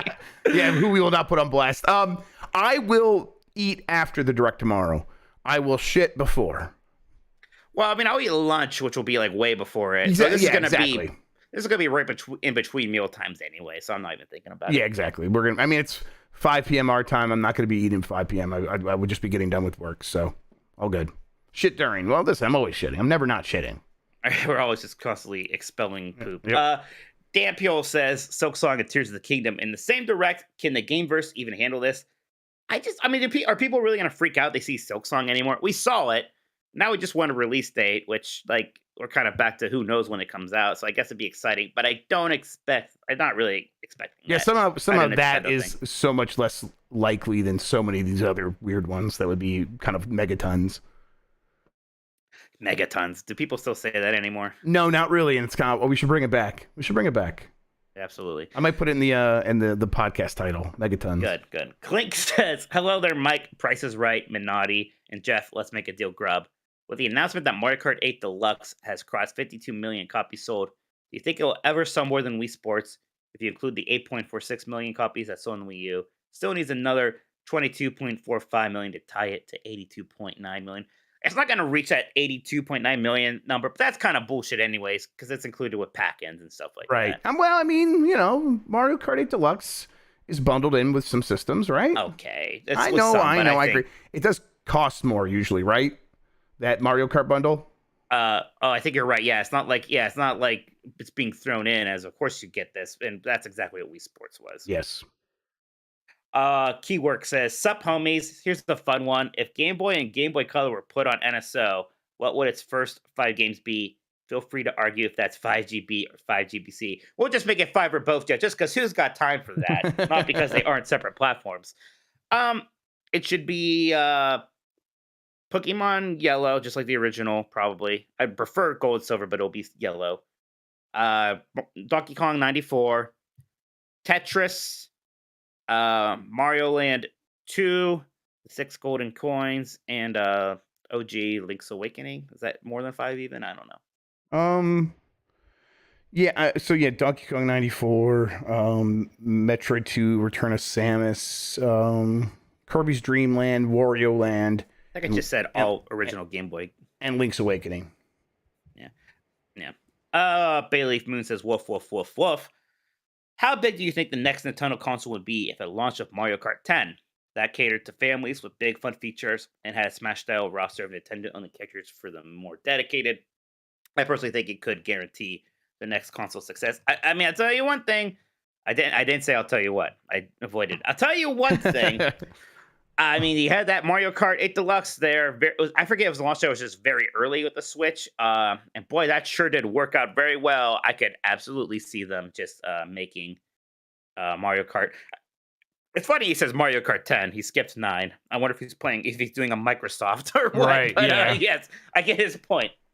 I think that would be almost. They're probably think it's important that we have a new Mario Kart there, or at least a Mario Kart that is somehow important to the new Switch. Oh, are people really saying? Wait, people are saying Tour is Mario Kart 9. You people are gross. That is one of the most disgusting things I've ever heard.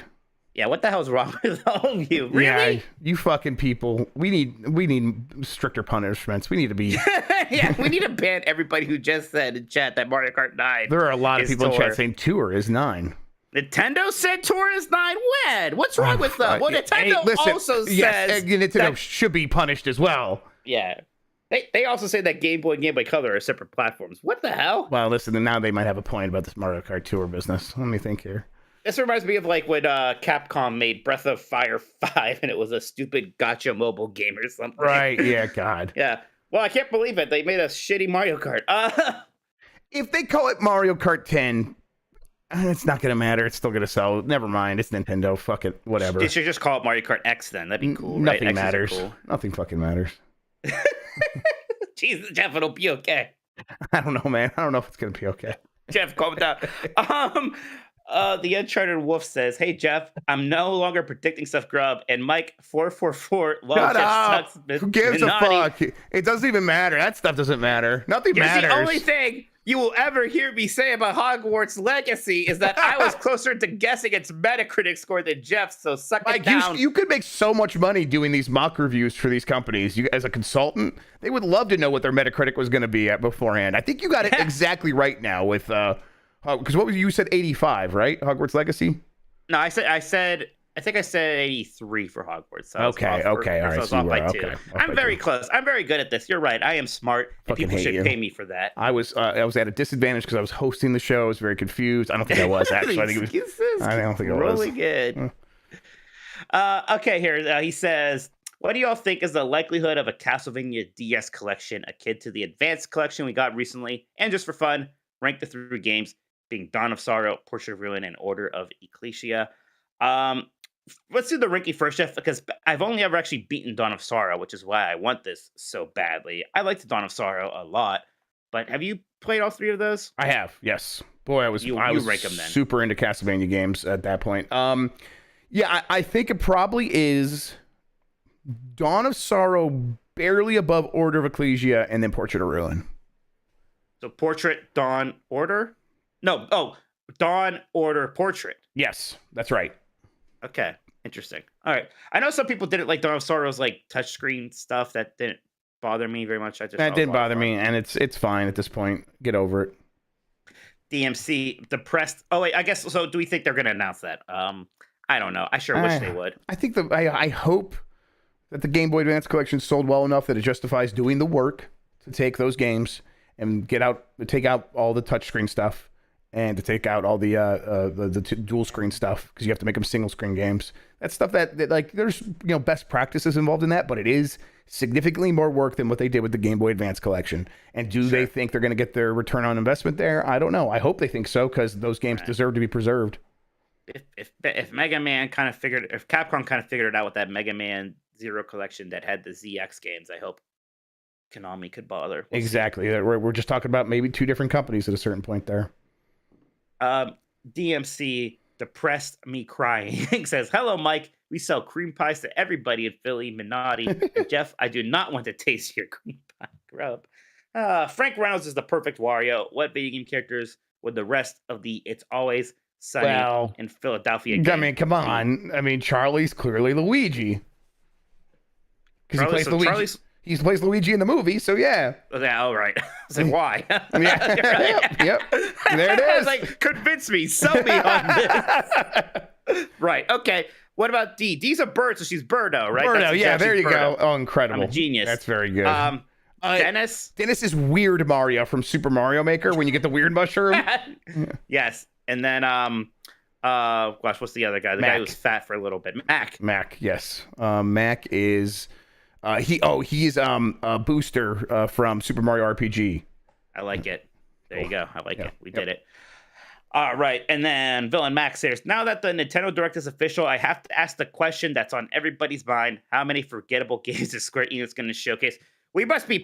So we had that whole farming thing. That was an incident. That's not happening again, right? We're not getting a bunch of farming games. Here is 8 more farming games. It would actually... I would kind of love it.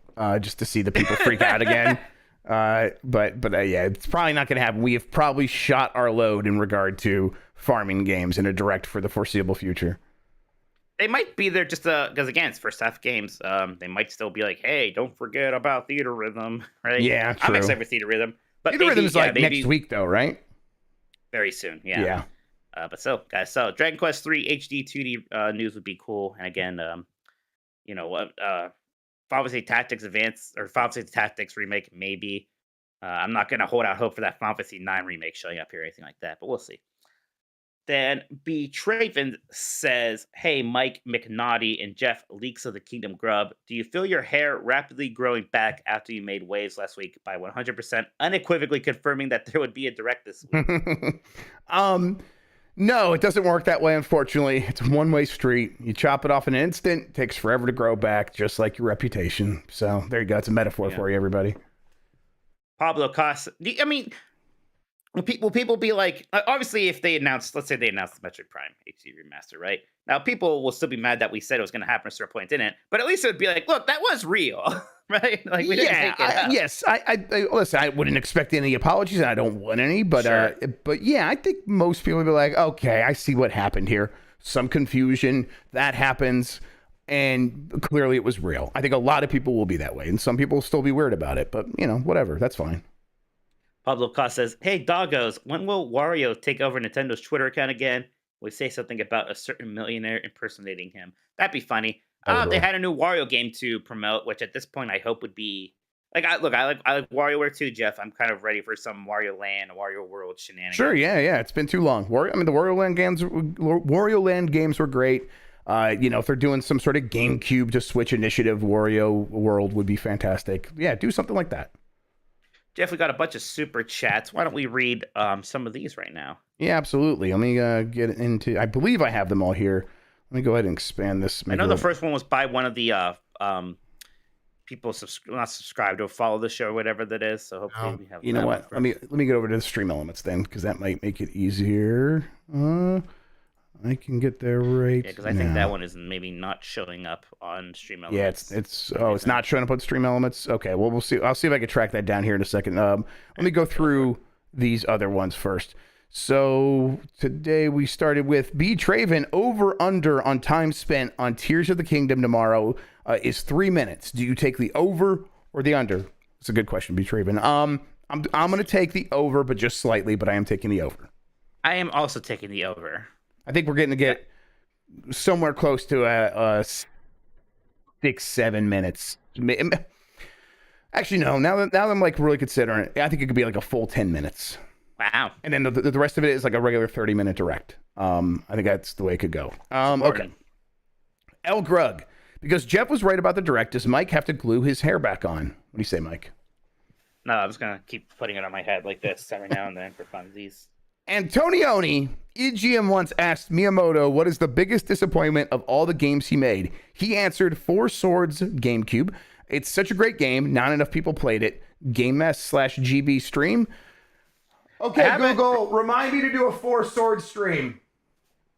I have it right over there. I do not have 3 Game Boy Advance link adapters or whatever they're called. So, I actually do feel bad about this because I had it. I even had to set up back when I was a kid for it with the link cables, and we played it. It's like, oh, it's fun. It's kind of that PlayStation VR problem where it's kind of a hassle to set that up. And, when you want to play something, are you just going to play some more Smash Brothers Melee? Or are you going to really plug in your Game Boy Advances again and stuff like that?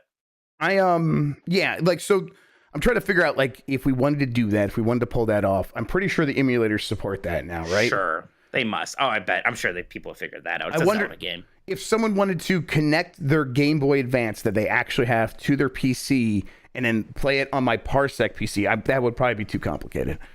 So we'll probably have to do something else there. But whatever. Okay, we'll figure it out. That could be fun. That'd be a fun problem to solve. Yes. All right. Let me see here from Reverse World. Will eBay Metroid prices explode after tomorrow? Well, if there's, I don't know. I don't even really know if that's how it works. I guess there's some general interest in these things when that happens. Maybe for some of the games. I don't know. It's just going to depend on what gets announced, right? If anything. Yeah, exactly. Uriel Delgado, Metroid Prime or Riot / Shaved Chest. And then he puts in a little asterisk here, Golden Sun, which, I agree with all that. I can shave whatever you need me to shave because I have all the tools to make it happen. Easel Games, do you think we're done with the Wii U ports as well as Zelda ports post in 64? Just curious if the time has passed to not be considered worth it. I hope we're not done with Zelda ports. Yeah, same. We'll see. There's really 2 actual Wii U games that make any sense to do anymore. Maybe it's Star Fox Zero and I think Xenoblade Chronicles X is still going to happen at some point. That one seems almost for sure. Star Fox Zero could very easily not happen. Right. I think the thinking among fans, and I've never been keeping up with this, so I can never remember, but it was something, Xenoblade Chronicles X, something that could happen after 3 was done. Right? That's kind of what people were thinking, or am I making that up? That's what I told you before, because in between 2 and 3, you had the remake of 1 on Switch, right? So between this and whatever Xenoblade 4. Now, first is that DLC that's going to probably maybe even get announced tomorrow, honestly, whatever that DLC thing is. I didn't even think about that because it's part of like the season pass, right, for Xenoblade Chronicles 3. So they'll have to talk about that first before they talk about Xenoblade Chronicles X. All right. That does it for the super chats that I have here. I'm going to try to track down this thing from earlier if I can, but it might take a second. Well, we'll take a break now. You can track that down. We can go potty. Sounds good. Come right back. All right. See y'all soon. Bye. All right. We're on a break. Yeah, it is annoying how, for some reason, those have a harder time showing You know what? up. Stream Elements might... Let me see the filters here. I was looking at the filters, too, and I just... Okay, yeah. What would it be? It would be members, right? Yeah, but that's... What if we take out everything but members? Right. Or subscribers? No, it's members, because subscribers are people who just subscribe to the channel. Maybe... Okay, well, it was from 8 minutes ago. Maybe that was... Wait, no. No, it was longer ago than that. Well, I wish might it was easier to go back to the very beginning of. Yeah. I know it was like the first one. I'll All try right. to finish Tales of Arise. I will. I'll figure this out. You got to go potty or I'll anything? go potty. Yeah, Okay. I'll take Penny out and go potty. You figure that out. All right. Hope chat is doing good tonight. We have discussed our Nintendo Direct. So let me mute Shit, that. I'm dropping my AEW cards. Oh my! How embarrassing. We discussed our Nintendo Direct, predictions and all that stuff. That's earlier in this episode. But if you have any questions about that, feel free to ask. We've discussed the $70 listing for Tears of the Kingdom. We've discussed Metroid Prime 4 getting delisted from Amazon and what that might mean for that game, maybe being $70. Yeah, we got a lot happened in this episode. But if anyone's got any more questions, feel free to drop those super chats. We'll get to all of them before the end of the show. Let's see here. I'm trying to. I have a question for you, Jeff. Yeah, what's up? Oh God. Why is Mike the way he is? I mean, listen. Who did this to him? Listen, he's a hick from Ohio. What can we do about it, right? Am I right? Okay. Where are you from originally? 24 Mile, north of Detroit. That's much better. It's the suburbs as hell. All right, it is like the most suburbs. It is far from anything rural, at the very least. It's not urban either. It is beneath urban. Mm-hmm. All right, I'm not gonna be able to find this fucking thing. This chat is not updating as I go back through the recording here. So fuck me, I guess. If you sent that member message earlier, let me know. Hit me up. Just say something to someone in chat. We'll get it read. What specifically did Mike do this episode? Because I know, Iwata, of course. Literally, the first thing I heard when I came into the stream was Iwata. Like he's a fucking Bostonian who's never seen tears before. This fucking Iwata guy. What is he doing? He's not cutting any jobs. He's taking the price cut himself. Like this fucking Iwata. I really respect him. Jesus Christ.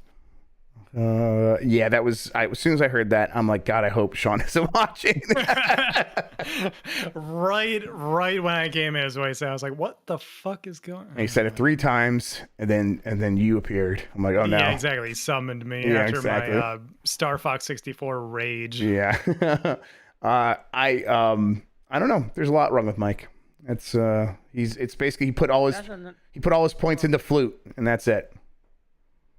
And whatchamacallit? What were those 2 fucking games he bought in Fantasy Crick? All right. That's the thing. I can't even tell you. I don't even remember because they're not good games. Oh well, Hellblade could be good. That's right. He spent like half his budget on Hellblade. So Final Fantasy VII Rebirth. Yes. I'm like, I could go either way on it, to be honest, in terms of like what they mean by winter. But if they meant early 2024, they should have said early 2024, right? Maybe they mean winter on this telephone image. Yeah, Jeff, you're the calendar. No, I know. Listen, I 1000%, but I got burned on that before when a Japanese company was like winter, and I'm like, guys, come on, winter begins December 21st, so they're not going to release the game around Christmas. So clearly, it's going to be. I'm talking about Crisis Core. I mean, that was just not just Crisis Core, but Nintendo. Sean yelling at us about now. I'm like trying to I'm yelling at you about your pronunciation of stuff, but outside of that, I'm trying to suss out this winter business with Rebirth. So you want to close your eyes if you don't want to be hurt by this, Mike. But I think I don't know if they say winter. I think a Japanese company is going to mean like the holidays. I think they mean that. And I think they mean that year. So I think they mean 2023. Why not say holidays then? You're right. Why not? You're right. I think this gives them a little bit of wiggle room. But if they meant 2024, early 2024, they should have said that. But to me, it's the fact that they didn't say winter 2023. They didn't say winter 2024. I know. If they said winter 2023, obviously we'd be like, well, yeah. But they didn't say that. They just say winter. So, yeah, which is why I'm thinking it's like. Man, I was looking at my phone while I was peeing. Sure, are a lot of people talking about $70 Zelda. Yep. A lot of takes out there on that. A lot of people who are gonna buy it anyways. Yeah, I mean, yeah. Did you find that? I cannot find it. We're gonna do our best to just make it up to them. Sean, you find it. You're a mod. I tried I keep asking Jeff to give me access to that stuff and he doesn't. Access to you do access to what? Stream elements.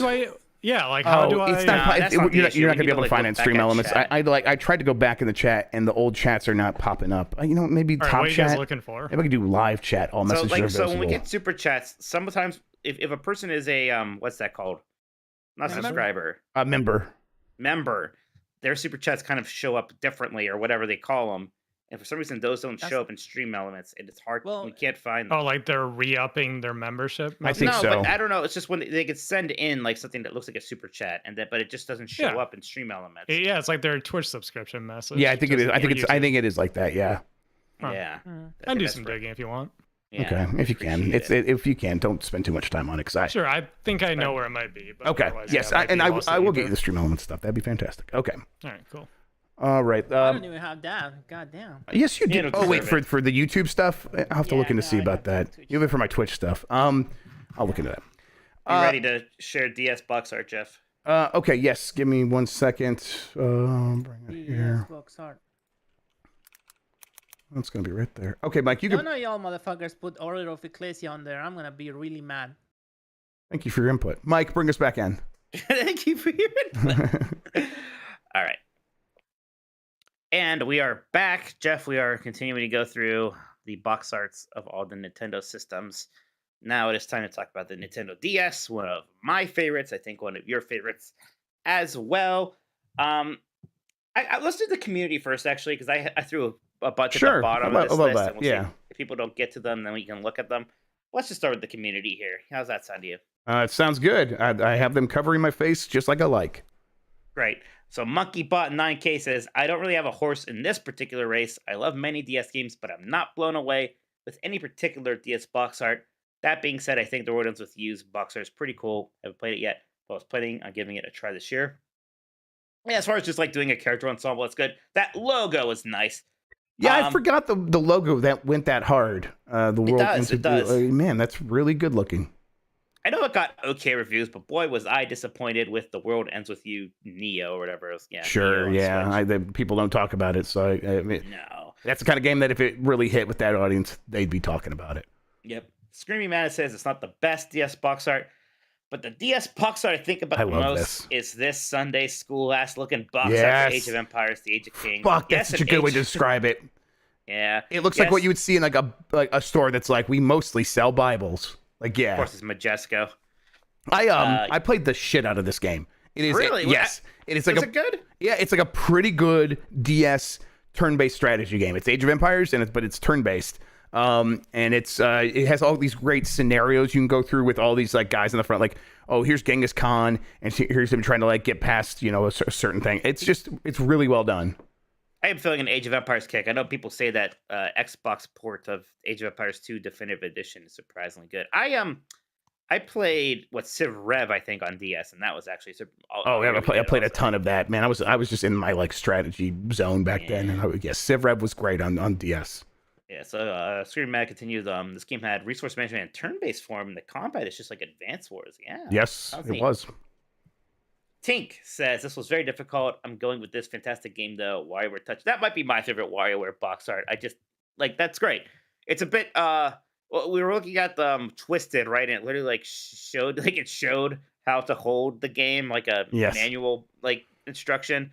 This one conveys what's going on here in a more creative way. Yes, they take a little bit more of an effort here to abstract it just a touch, and then the abstracted Wario face, where it's just the eyes, nose, and mustache. That's a really good touch. It's very cool. Jeremy Biff has a few here. There's Shin Megami Tensei, Strange Journey. I do like this box art. I love this. I don't even know what you call this man. I love the way he looks though. Okay, I mean, listen, I love it too, and I also love the Strange Spaceman, but it is like an Ultraman looking guy with a rifle, right? Yes. What the fuck is Shin Megami Tensei?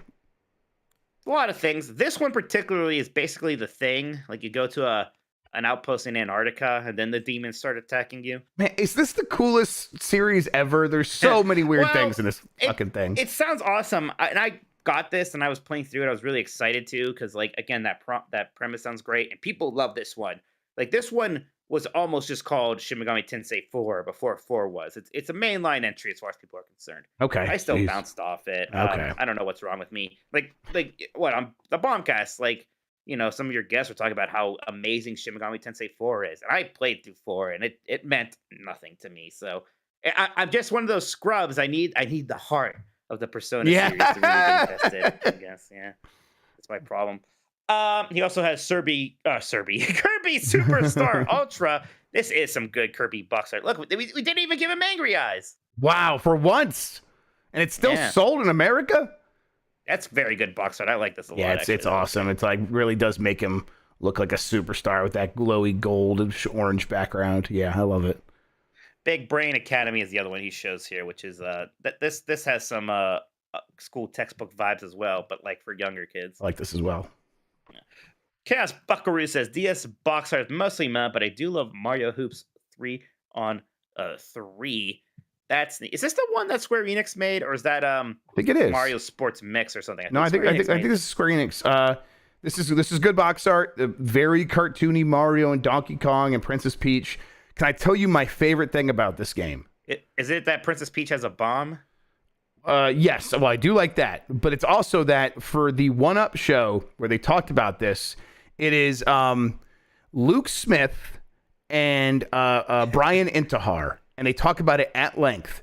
And today, Luke Smith is the director of Destiny, and Brian Intihar is the creative director of the Spider-Man games. And it's like, oh, these two basically now today titans of making video games sitting there basically mostly trying to be nice, but just talking a ton of shit about Mario Hoops 3-on-3. And they go at length, and it's like, oh my God, these guys are just having this normal conversation about games, and they have no idea where their lives are going to go. I've tweeted that before. I'm going to retweet it again. I remember it was like the E3 when it was like the $599 E3, and most of the 1UP people are just dragging PlayStation 3, making fun of Lair and Africa, and poor Shane Bettenhausen trying to defend it. Shane, who does today work at PlayStation still. Yep. That's great. Shout out to Shane. I love Shane Bettenhausen. Shane rules. They all rule. They all rule, and they all deserve their incredible positions in the gaming industry. John Davison at IGN now. It was like, that was why IGN was so good, because they were hiring the best people to do those jobs. And so, yeah, of course, now they're the best people doing the jobs that they're doing, running video games. Fluffy Cloud Gamer says, I return with more Animal Crossing box art love. This is Animal Crossing Wild World. It is cute how you have like the whole little globe thing going on here. This is the one where like I think they first did that really hard sort of curve. Hard art? A hard art Animal Crossing? Yeah, it's the hard art Animal Crossing. Never mind. Animal Crossing. Yeah, they had the hard curve to the world. Go on. No, the GameCube, the original ones had the hard curves. It did. I just don't. Yeah, like, it felt idiot. Like, no, I mean, it had a curve, but it wasn't like, if this one just felt so aggressive, I thought. But yes. I don't know. I think the curve, I remember the curve being pretty aggressive in the GameCube version. All right, maybe I'm misremembering. Maybe you're just, I was going to insult you again. I was like, maybe I should lay off him. He's going to start thinking I'm being sincere.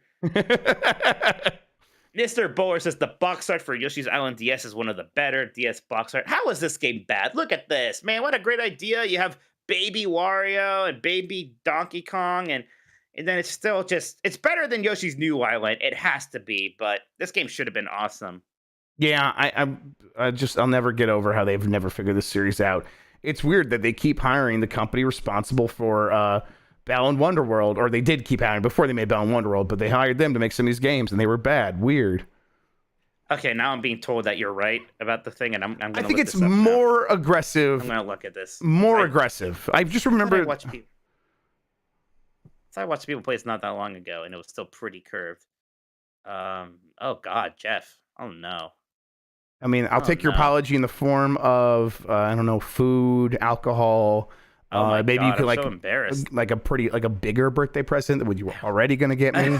Man, I was so certain I was correct. All right.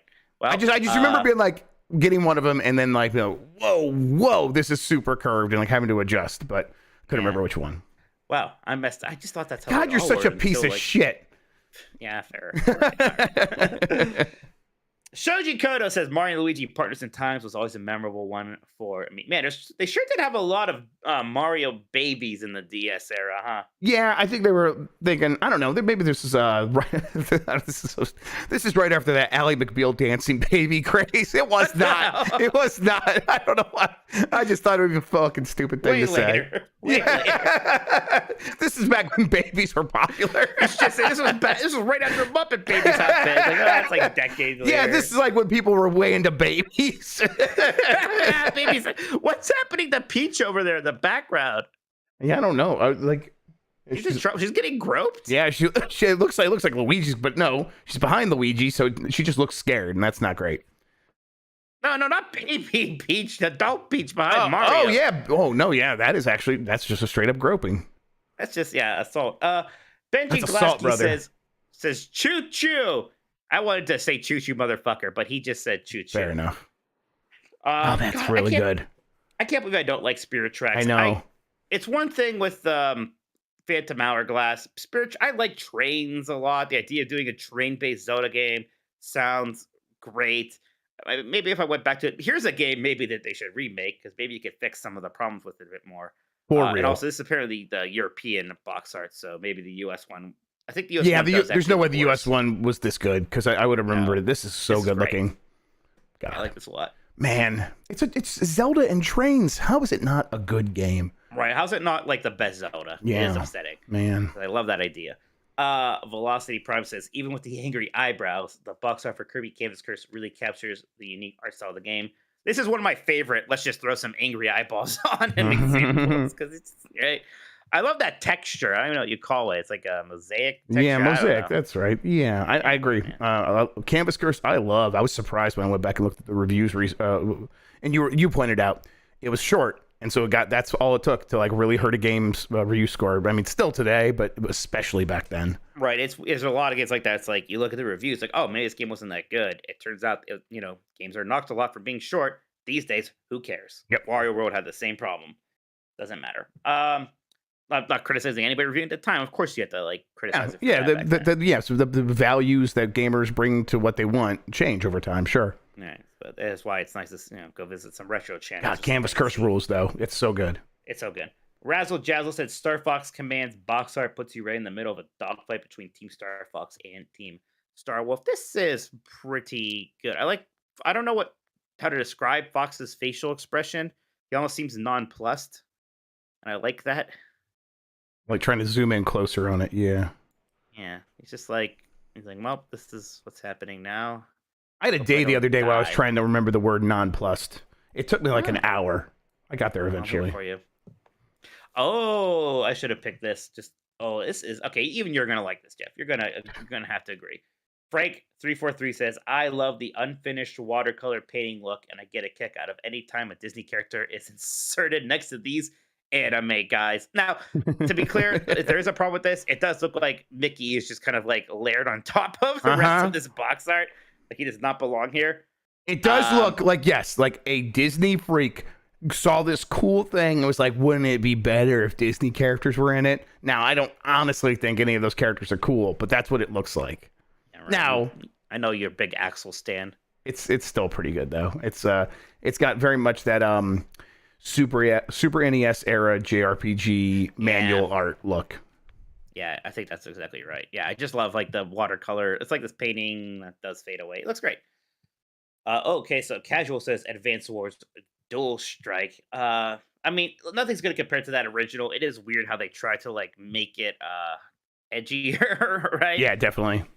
Although it might work as well. When it was in between, that was actually kind of worse. Days of Ruin actually going full edgy was somehow they pulled it off more. I am a big fan of that era of just coming up with subtitles that would be DS. Yes, Dragon Sword, Dawn of Sorrow. That's rules. Was the Castlevania remake?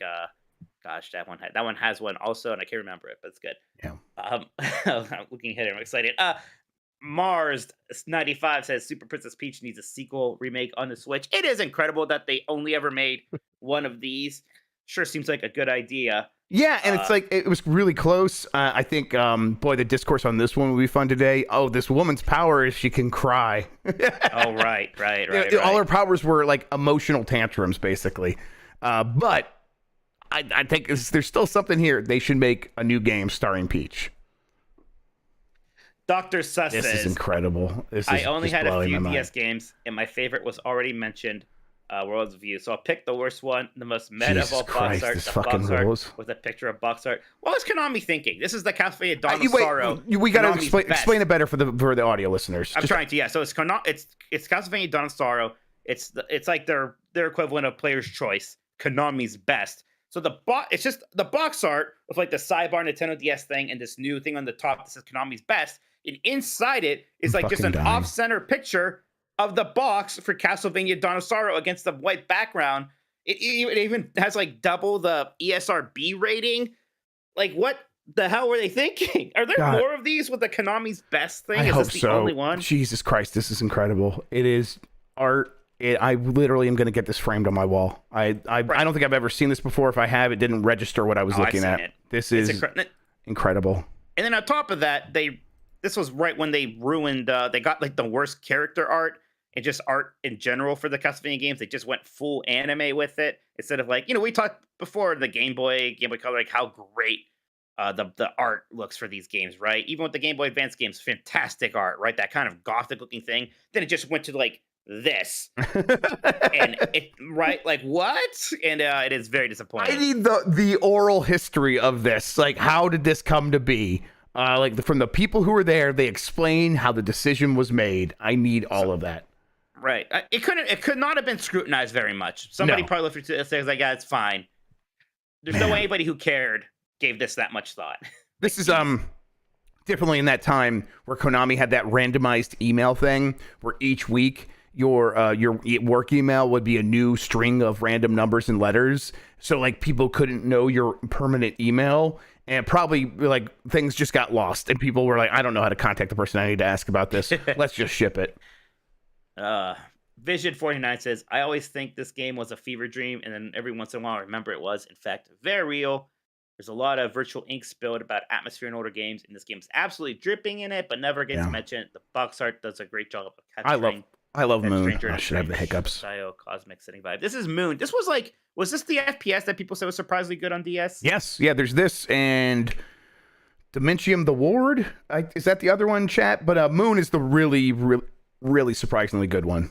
I'm going to deal with these hiccups real quick, though. Give me a second. You're fine. Oh, man. I love the reflection of Earth in his little spacesuit. Yeah, this is very effective. I like that logo for Moon. I wonder if it ties into the movie. Man, I want to play this right now. It does not tie into the movie. It stands on its own, but it's very, very cool.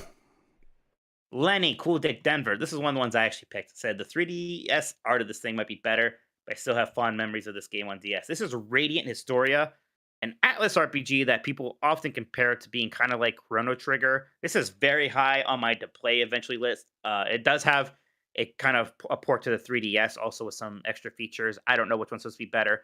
This is an example of like, yeah, have an anime look, but very detailed, a lot of personality here. The one your brother like great. Weirdly likes? No. Is this the one who likes? Your brother, not Chris. That is he likes Eternal Sonata, the one where you play as Chopin a lot. God, that's right. Famous composer and pianist. Which is so funny because he, like, in his words, hates weeb games, but he fucking loved Eternal Sonata, which is very funny. Radiant Historia looks awesome. I really want to play this. A lot of people say it's one of the best DS RPGs. One of the best JRPGs ever, really. So, gotta get to it. Oh, here's another Atlas game. Matt Rare Monkey. Man, Atlas sure did have a time on the DS, huh? Yep. Matt Rare Monkey says, Contact carried the vibe of this is the type of game that in prior generations would have never been localized. Yeah, this looks really cool. I don't know much about this. I remember like seeing this art and being like, whoa, that looks cool. And this might have been like around the time I first saw Fooly Cooly, and this reminded me of that. I'm like, man, maybe I should play this. And then I never looked into what it actually is. Can someone in chat help me out? Because I know Jeff doesn't know the answer. Is this a kid just wearing Chie's outfit from Persona 4? Kind of looks like it anyways. Yes. Thank you. Jeremy Biff has trace memory here. Gosh, what was this again? Like I said, I never really looked into it. Was this a visual novel? I think I remember this. This wasn't the one that's kind of a sequel to Hotel Dusk, was it? Or is that something No, else? that That's was something else. This was like a visual novel-y kind of thing, I think. I think it just is Nintendo. Was it a first-person joint? On. Oh wait, Because we're talking about Trace Memory now. Sorry, my bad. You're bad indeed. Yeah, Trace Memory. No, that. I think this is a visual novel, yes, but it's not the follow-up to Hotel Dusk, I don't think. All right. Thank you for your help there, Jeff. Yeah, no problem. On top of it. Super Harmon says, in this week's examination of the differences between the Japanese box art and the US, both use Toriyama's art, but the Western box seems to have just pasted some promo images on a background. We're talking about Dragon Quest IX, everybody. I do love how the Japanese box is the characters having a fun adventure, while the Western shows a serious protagonist and his sexy lady companions. Yeah, the Japanese one way better here. Yeah, it looks really good. Yeah, I will say, I love this game. Sentinels of the Starry Skies is maybe my favorite of the subtitles. The Dragon Quest games all have very cool alliterative subtitles. Sentinels of the Starry Skies, that's just fun to say. Sakelin says, I actually never liked Mario Party DS, but damn, does this box art look good. That does look pretty fun. I like the inclusion of the piano there. I like that Wario's just carrying a dice block with him for some reason. Oh, Breadfish is also saying Shin Megami Tensei Strange Journey. Takes place in Antarctica. Check. Inspired by the thing. Check. Top tier retro futuristic aesthetic. Check. Best dungeon crawler on the DS. Check. I do like retro future, Jeff. Oh, you made it disappear. Yeah, it's back. It's back. Yeah, it's very cool. Yeah, I forgot about this game. Jimmy Nintendo says, love the odd mashup of Pokemon Conquest box art. What the hell is Pokemon Conquest? I don't remember this. This is like a tiles strategy game, right? I tell you what, looking at the box art, I believe that. I just don't remember that happening. Yeah, I mean, it was DS. That's what everyone was doing. They were going to make a Zelda one of those, right? So yeah, that's right. They wanted to, and they said no. Yeah, Fire Emblem Pokemon. Yeah, it what the hell? fucks, says Benji Bop. That's right. How do I think Jan really likes this. I think he does. Interesting. Okay, cool. What's funny is that the one Fire Emblem game on the DS, Shadow Dragon, has an awful box art. So, going on Pokemon. Oh no, Leah says, boing Dakomodake, because that mushroom has seen some shit. Wow. Yeah, look at that guy. What the hell is this? I like it, but what the hell is that? This is like boing Dakomodake. Big Tony says, as someone who has almost no nostalgia for the DS, I was a PSP boy. I always wanted to try this game, Mario 64, with extra content on the go. Must have been amazing. This is Mario 64 DS. I mean, yeah, it's cool. The problem is that you had to play Super Mario 64, the game that justified the analog stick without an analog stick. Yeah, with a D-pad, which D-pad or the touchscreen. But you play with the touchscreen for a little bit, and you're like, fuck it, I'm just going to use the D-pad. That's the right answer. That's actually what happened. So you're playing it with the D-pad, and it just doesn't control as well. JD Camp says the Rocket Slime cover is fun. A happy slime being fired at cannon. And there's a mobster platypunk with a gun. This does look great. This is Dragon Quest Heroes Rocket Slime. Another really good Dragon Quest box art. I like it. Oh, here we go. Chuck 1991 says, my favorite DS box art is Resident Evil Deadly Silence. That's where your DS is. We should do a tier list of these DS things. These DS names. The DS subtitles. That'd be funny.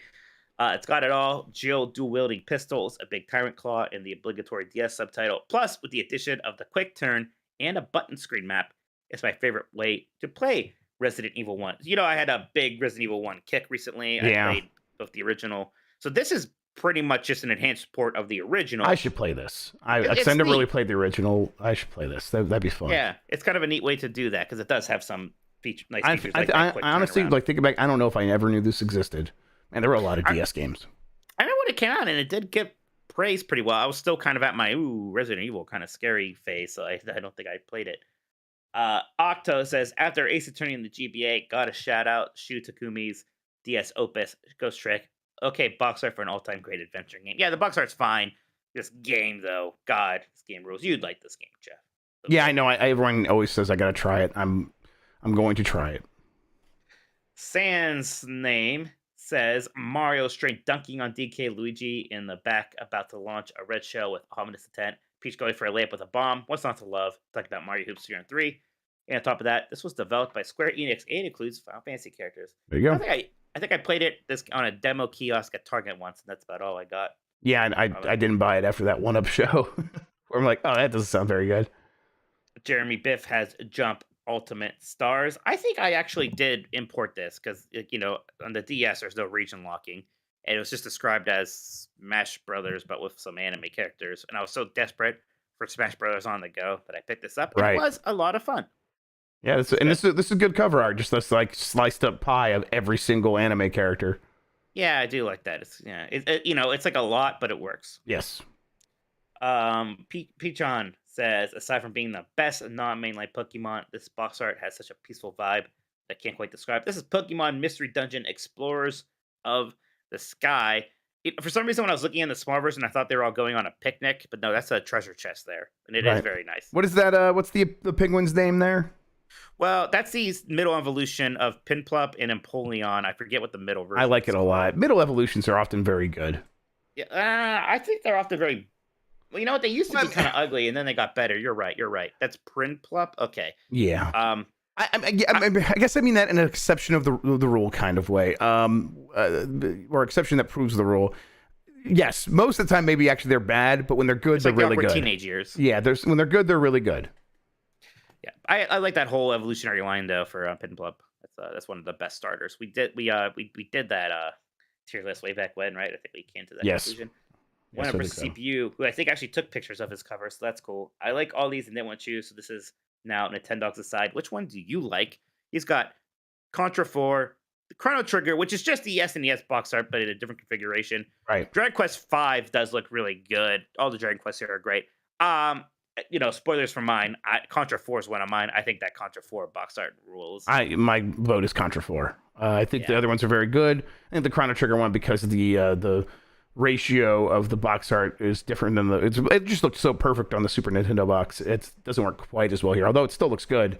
That Contra 4 box art is very cool. I liked Contra 4, right? I think I did. Yeah, Contra 4 is great. People like it. Yeah, it ruled. It was probably the only good Contra game we got after Hardcore, right? Right, yeah. I think. Inife says, my vote goes to the Japanese box art for Phantom Hourglass. So yeah, I looked at the US one for this and not very good. This looks very pleasant. Once again, can't believe that the Scape's not better. That looks great. Yep, looks real cute and cool and exactly what I was hoping like the DS would do in terms of like visuals and gimmick, except for the way that they play and their structure and God, yeah. Where's that bopping direct? Well, good news for him. Says, for shame on the 24 people before me. For shame. How did none of you pick a fucking Nintendog game? Anyway, I had a Dachshund named Panama growing up, and she was the best. Of course, I needed a clone of her wherever I went. I really do miss these games. Sometimes this is Nintendogs, specifically Dachshund and Friends Edition. Oh, Golden Retriever's in this version. That's nice. Yeah, that's cool. It's a cute dog. When's the last time you played a Nintendogs game? Oh, probably not since the 3DS launch. I had Nintendogs plus cats for it. Man, yeah. It's been a long time. Drewman says, let's not forget our favorite mommy Dom, once again with a fire box art. This game was a pleasant surprise. 14-year-old me was blown away with these graphics on a handheld. It was surprisingly a damn good game. Samus doming us once again. Wow. This is pretty good box art. I like all the hunters in the background there. Metroid's great. I should play Metroid Prime Hunters again. That's probably not gonna... If I wanted to just like experience the content, that's probably not a really long time, right? I would imagine not. I remember even back then, my hands being uncomfortable trying to play that game. Yeah, who needs hands as a 40-year-old man? Yeah, so it might be rough now. Bedge JC says, a little crowded, but still a really good box art. That is so out there. You really have to be interested in the game. This is Partners in Time, once again, which is very good. What the hell? Hosp says, this is my favorite only because it's so awful. Maybe the ultimate DS British game show fodder from a comedian 35 years past his prime. Garish and put together in what seems like 5 minutes. I love it. This is Golden Balls. Right. I assume this is some British game show. Yeah, I feel like I've heard like this on like something about this show on like a podcast or something. I don't know. There's something about this show that is like ringing a bell. All right. People said my head looks like a testicle. I mean, my God, look at this guy. Jeez. Yeah, your head looks like a meatball. He looks like a testicle. Thank you. Yeah, you're welcome. Jeff, seriously, thank you. You're welcome. I got you, bud. Orange is the new jet. Says GTA box art always goes hard because they have a unique style. You can always tell from a distance. Yep, that's a GTA game. This is Chinatown Wars.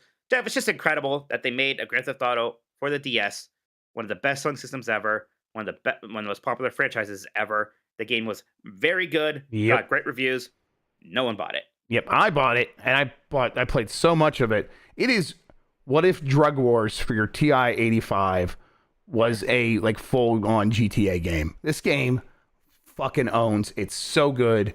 Yeah, and people should. Honestly, it's probably the best Grand Theft Auto game. I mean, you try to think about like, oh, why is the DS rule? I kind of forget sometimes. Oh, by the way, it has one of the best Grand Theft Autos. Yeah. Also. It's Jeez, like messed up. Man, the DS is a good console. Yeah, it rules. Teach QC says in the words of Chris Pratt, wahoo! That Mario Kart DS box art actually does rule. It's simplistic in a very nice way. Yes. Just jumping into his cart, he's ready to go. That's a great hero pose. Yep. This is good. Yeah, it's like a render you would get in a magazine ad, and it's like, yeah, just throw that on the cover. Right. Usually I'm not a big fan of just like 3D model renders as box art. This is definitely one of the best one of those I've ever seen. Uncharted Wolf says the PAL box art for Order of the God, that is owns. Beautiful and features the best Castlevania protagonist. Yeah, that's great. And That's she is fucking owning that like pose. God, this is good. That's Order of that's Ecclesia. some Thigh Noon danger right there, and I'm all about it. The moon's looking very good. Yes, this makes me want to stuff. play this game right now. It's a great game. Clink says a fun art style and it features the bizarre cast of characters. Only thing it's missing is a blatantly obvious puzzle that I don't know the answer for. This is the Japanese box art for Professor Layton in the Curious Village. I think the U.S. box art wasn't too dissimilar from this. No, this game is. I just discovered it's on mobile with the HD ports. So you, I was playing like on the emulator, and it works great that way. And I'm like, oh no, I can just play it on my phone too, and it's part of like the Google Play subscription, which I have, so my kids can have games, and they don't have to worry about like in-game purchases and stuff like that. And I'm like, oh, so I just like a mobile game I've been playing recently, and I played it before. I played it actually a couple times, but it's still fun to go back because I never remember the puzzles. Sure. I mean, I liked those games a lot. They just kept making them after I beat the fourth one. I was like, okay. Yes. At this point, it's like that music, the puzzle solving music, and the really compressed. Although the videos on here are better, but those compressed videos were nostalgic, so it's fun to go back. Johnny Navi says only cowards take this game. This is the U.S. box art for Spirit Tracks. Boy, does that look worse than the Japanese one we saw earlier, right? Oh, I just skipped Feel the Magic. Excuse me. Yep. There you go. Yeah, thank you. Feel the Magic. There's a lady in bikini. Keywork says, if you have not tried this game, please. It's better than has any right to be. So this was a launch game. Yep. This is my first game, basically, because my first games were tied Super Mario 64 DS and this. Yeah, and there's a bunch of just mini game compilations showing off touchscreen gimmicks. This one just was so unique and weird that it was a lot of fun. So yes. Yeah, Feel the Magic XYXX. I have not played that probably since the early days of the DS. I should go back and try it again. You know what? Valentine's Day is coming up soon. There you go. That's a funny game to play. All right, Valentine's cool. Day, huh? Yes. Man, I forget this game exists. DMC, Depressed Me Crying, says, Wario's a beautiful hunk of man. What a beefcake. True wide boy here. Here's Wario, Master of Disguise, the 2D DS Wario game. I, again, forget exists. I think people don't like it that much, Jeff, which is weird because it seems like a good setup. Yeah, and it's like, man, they were really hitting the art style that time really well, and yeah, I don't know. I forget about this one way more than I forget about even Wario World. So yeah, look at Artist Luigi in the top left. I'm a big fan of that. Yeah, I don't know. I never played WarioWare DIY. That like, there's some Wario games I need to go back to. This is probably not one of them though. Bayleaf Moon says Pokemon Go is my childhood game. I'll forever have nostalgia and a warm heart seeing Heart Gold box art. There's a Ho-Oh there, looking very big. So I think I have Soul Silver on mine. I think I like that one even more, but that looks pretty good. Yeah, here's mine actually now. All right, give me a second to like blow these out. Yeah, blow them out, baby, please. So I Contra 4 and Radiant Historia were already shown off, but Pokemon Soul Silver, I just like how circular it looks. Sticks out a bit more to me than Heart Gold even does. So I feel pretty confident in that. Yeah, real good. You ready to go on, Jeff? Yeah, give me a second here. All right, now I'm pretty much ready, yeah. All right. Black Ops guy is iconic. I forgot Call of Duty Black Ops was on the DS. There it is. Yeah, it's real good. And that is the box art for Call of Duty Black Ops. It sure is. Yep. Turbo Sean says Heart Gold and Soul Silver. Keep it simple and classy. So this looks a little bit different than the one I shared. So I wonder if I had like the European one or something, because mine looked a bit cleaner and better than this for Soul Silver. Still looks good, but doesn't have like that circle motif in the background. Yeah, I'm not blowing it up. I'm not going out. What is this hidden thing here? Photo Showdown. What the hell is this? I don't know. Konami. It's not as good as the other Konami one where it's just the box on box. That's absolutely true. Pablo Costa says, I say Jeff could try the Henry Hatsworth mustache. This box art's okay. This game rules. Henry Hatsworth, it's another game I've not played in a very long time that deserves another look. Right. It's basically drop-down puzzle game mixed with Mega Man X, actually, is kind of the gameplay style here. It rules.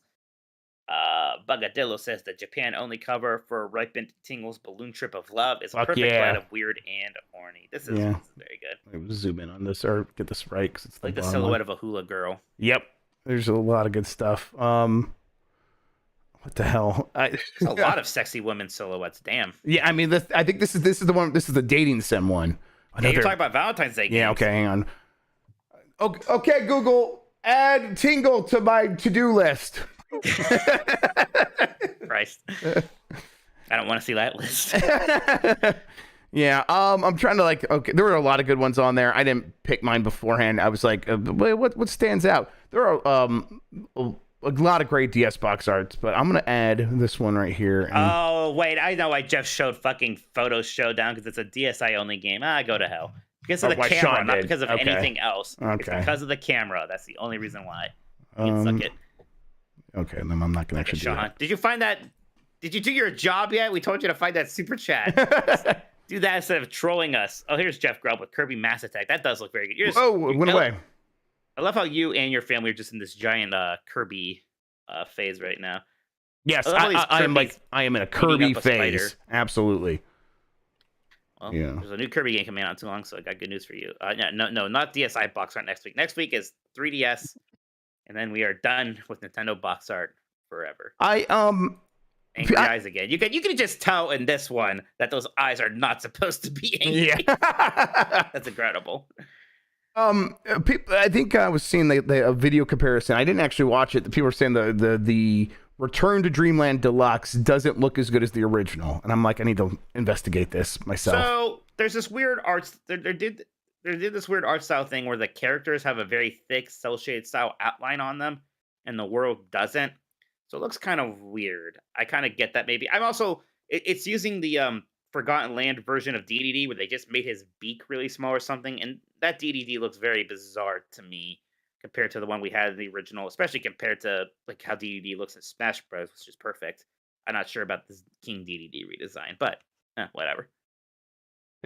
I'm just like thinking about this. I want to make a better way to like have this be a slideshow for people that are listening to the audio version.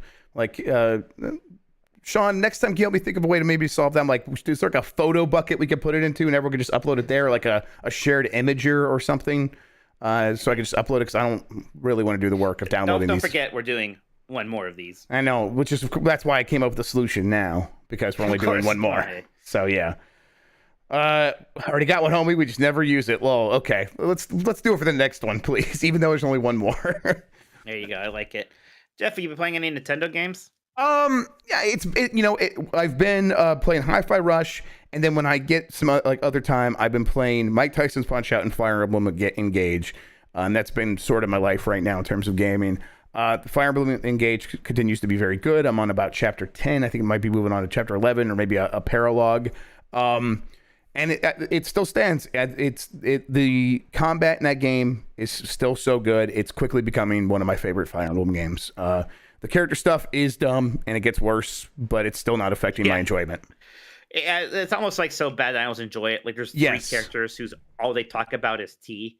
It's like, wow, this is incredible that they refuse to add any more depth to the characters than this. It's almost admirable. Like they refuse to engage with the player on that level. I'm like, fuck yeah, you go, girl. There's like some hot woman who rides a Pegasus, and all she talks about is how she likes to eat the gross food that the locals make. Yeah, it's fantastic. Wow. It's like, what is below one note?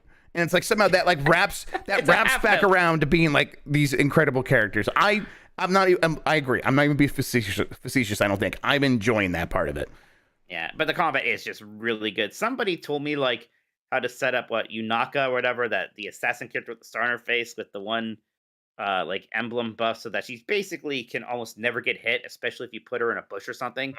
So it's fun because like she's like one of my major tanks. I just put her in the front line in some bush, and even like on the hard mode, people just can't hit her. Yes, so, like, that's so great. Satisfying because you're like, yeah, that's the way it should work for this character. It does. Yeah, it's great. It's great stuff.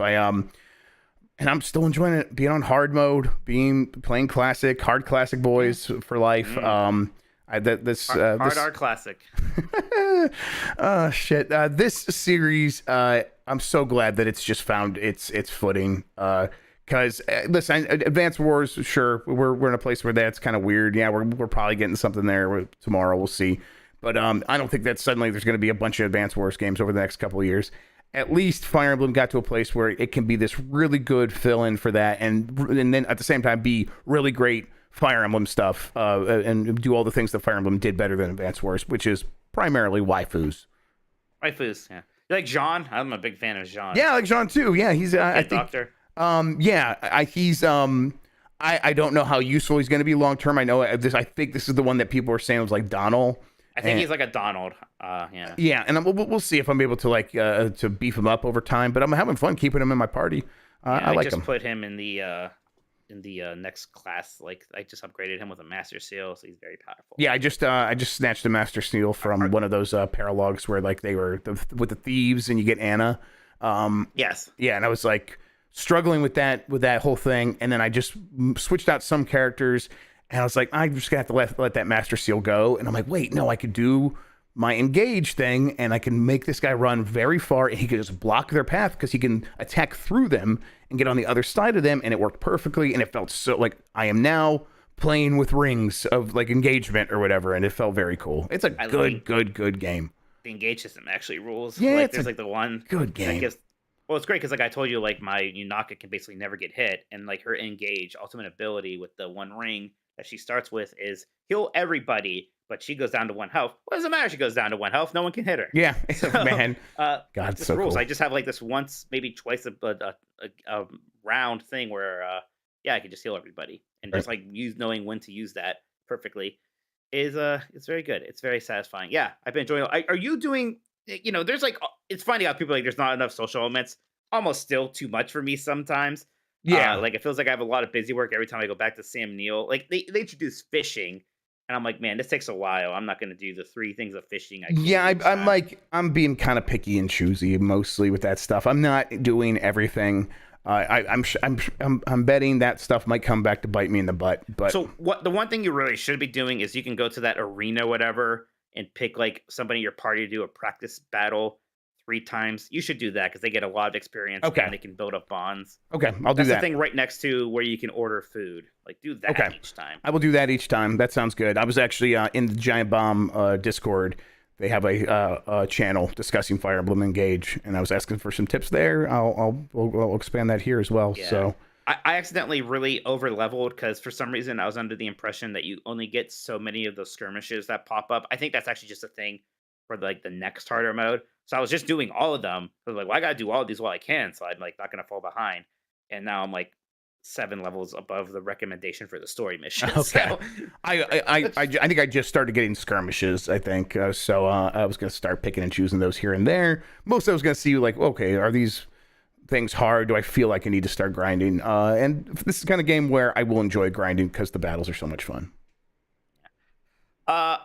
I've been playing a couple other things, Jeff. I actually had another GameCube day. I've forgotten a couple more hauls of GameCube games, so I've been having fun. One that I picked up that was on my list to get for a while was Simpsons Hit and Run, which is such a weird one that I skipped that back in the day because I like The Simpsons. Yeah. The fact that they made except for that cringe Bart Simpson.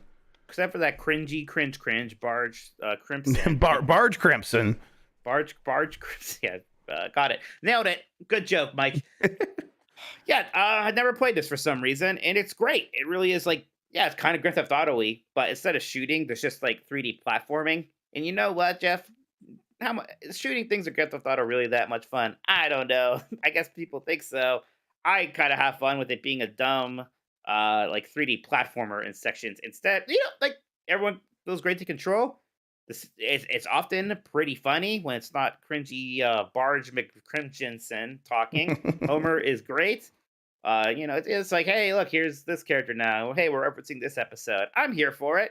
But yeah. Have you seen the work that some fan is doing, trying to make it look just like a cartoon? Incredible stuff. That's incredible. That's really fantastic. Yeah, that remake looks awesome. But even this original version, still really fun. Like the cars do control really well still. I could see why for years everybody was saying this is the best Simpsons game, even though the arcade beat 'em up's always gonna have a place in my heart. Yeah, but, yeah, having a lot of fun with this. Then the other one that I got in my recent haul, another big one, was NBA Street Volume 2. I was playing some of that. Mike, I need to come over. We need to make it happen. It's super fun. That's a great game. Fun. God, what a good game. It's incredible how, like, you know, because like at its core, it almost is just sort of like the next evolution of the NBA Jam idea. But it could go so deeper with like there's like a trick system, almost like Tony Hawk in it, and you build up these like supers that give you extra points and even take away points from the opponents. Just the mechanics feel so good. It's just such a smooth game. It's just so even when like I'm kind of newer to it and don't completely understand all of it yet, it's just so smooth and fun to play. It was like, you know, I just kept playing matches, and the matches are so fast paced. I love that you actually play to a score instead of to a time limit. That feels really good. It's awesome. It's oozing style. Love it. Oozing style. That's like that thing that critics used to say in reviews, and we got made fun of, so we had to stop. Let's bring it back. We can bring back oozing style. Bring it back. What's cringe, actually? Cringe is a stupid word. People shouldn't say that. Yeah, exactly. I wrote a piece for a book that's coming out soon about games of the year, and the one I picked, NBA Street Volume 2. Because it's one of the best games ever made. It's that good, and I'm glad you got that. That'll be fun. Dan keeps saying we got to play that. I'm like, yeah, let's play it for work. At my house. Oh yeah, I'm gonna come over and play at your house. Let's do it. Original hardware. Let's go. But that's it, Jeff. I don't know if there's anything else. We've actually been going for quite a while here. We've had a lot of people it's a big night, right? We got the direct tomorrow. There was a lot to talk about. A lot of facets. You know, $70 Zelda, all those things. Did we get any more super chats? I don't think we did get any more new ones. And I was able to track down that one that I think we might have missed. I don't know why. That it got eaten up. We'll try to find it. Answer it some other way. Sorry about that. What are you? So I'm going to be working during the direct. Is Giant Bomb doing a watch along? We are going to be doing our talk over. Yeah. So if people want to watch along with me, you just tune in to twitch.tv/giantbomb or just go to giantbomb.com. You'll get all the details there. We'll be starting a little bit before. We'll be talking about our expectations, and then we'll go right into it. It should be a good time. So I'm looking forward to it, and then we'll be reading all Mike's stories afterwards. All right. Well, stories from my team more so, hopefully. I'm an editor these days. Actually, for these, I do write a lot. But if you guys want to hear about me and Jeff talking about it, we'll even though, we have a Nintendo show, we'll be talking a lot about the Direct on Game SSIs on Thursday. Oh, yeah, of course. Yeah, I mean, it makes more sense. It's right there. We'll talk about it. If there's if something legit crazy happens, Mike, maybe we could do an emergency last on the Nintendogs podcast. Pop up. Maybe just a quick one where we just freak out for a little bit. But listen, that's only if it is truly a megaton. If they announce something about Metroid, basically. Yeah. Or like a new Mario, sure. Yes. We'll see. No promises. Exactly. All right, then. That sounds good. Start playing us out here, Jeff. I like it. All right, then. Well, there you go. You got I know you have a new guest on for Game of Society tomorrow, right? Yeah, I've been Lex on tomorrow. Lexi, she's going to be join me. We're going to talk a little bit about the Hogwarts Legacy stuff, but we're also going to talk about our more predictions for Nintendo Direct. I'm assuming other news, but I think we're going to put a cap on the Hogwarts Legacy stuff tomorrow because I'm ready to do so. I'm over it, Mike. I'm over it. So. I've actually avoided the discourse, which is sounds like a shady thing to do because it is important. I'm not strong enough, Jeff. My take is any way you engage with the discourse is actually valuable, and I'll talk about that more tomorrow. It all is part of the overall weaving of that, of what that conversation is. Everybody, thank you for watching. Who's in style?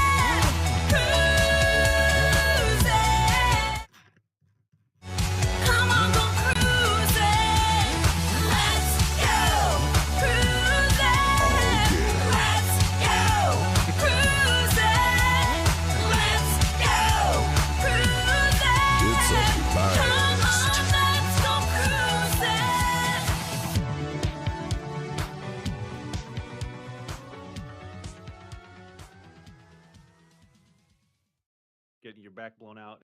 Right now, please.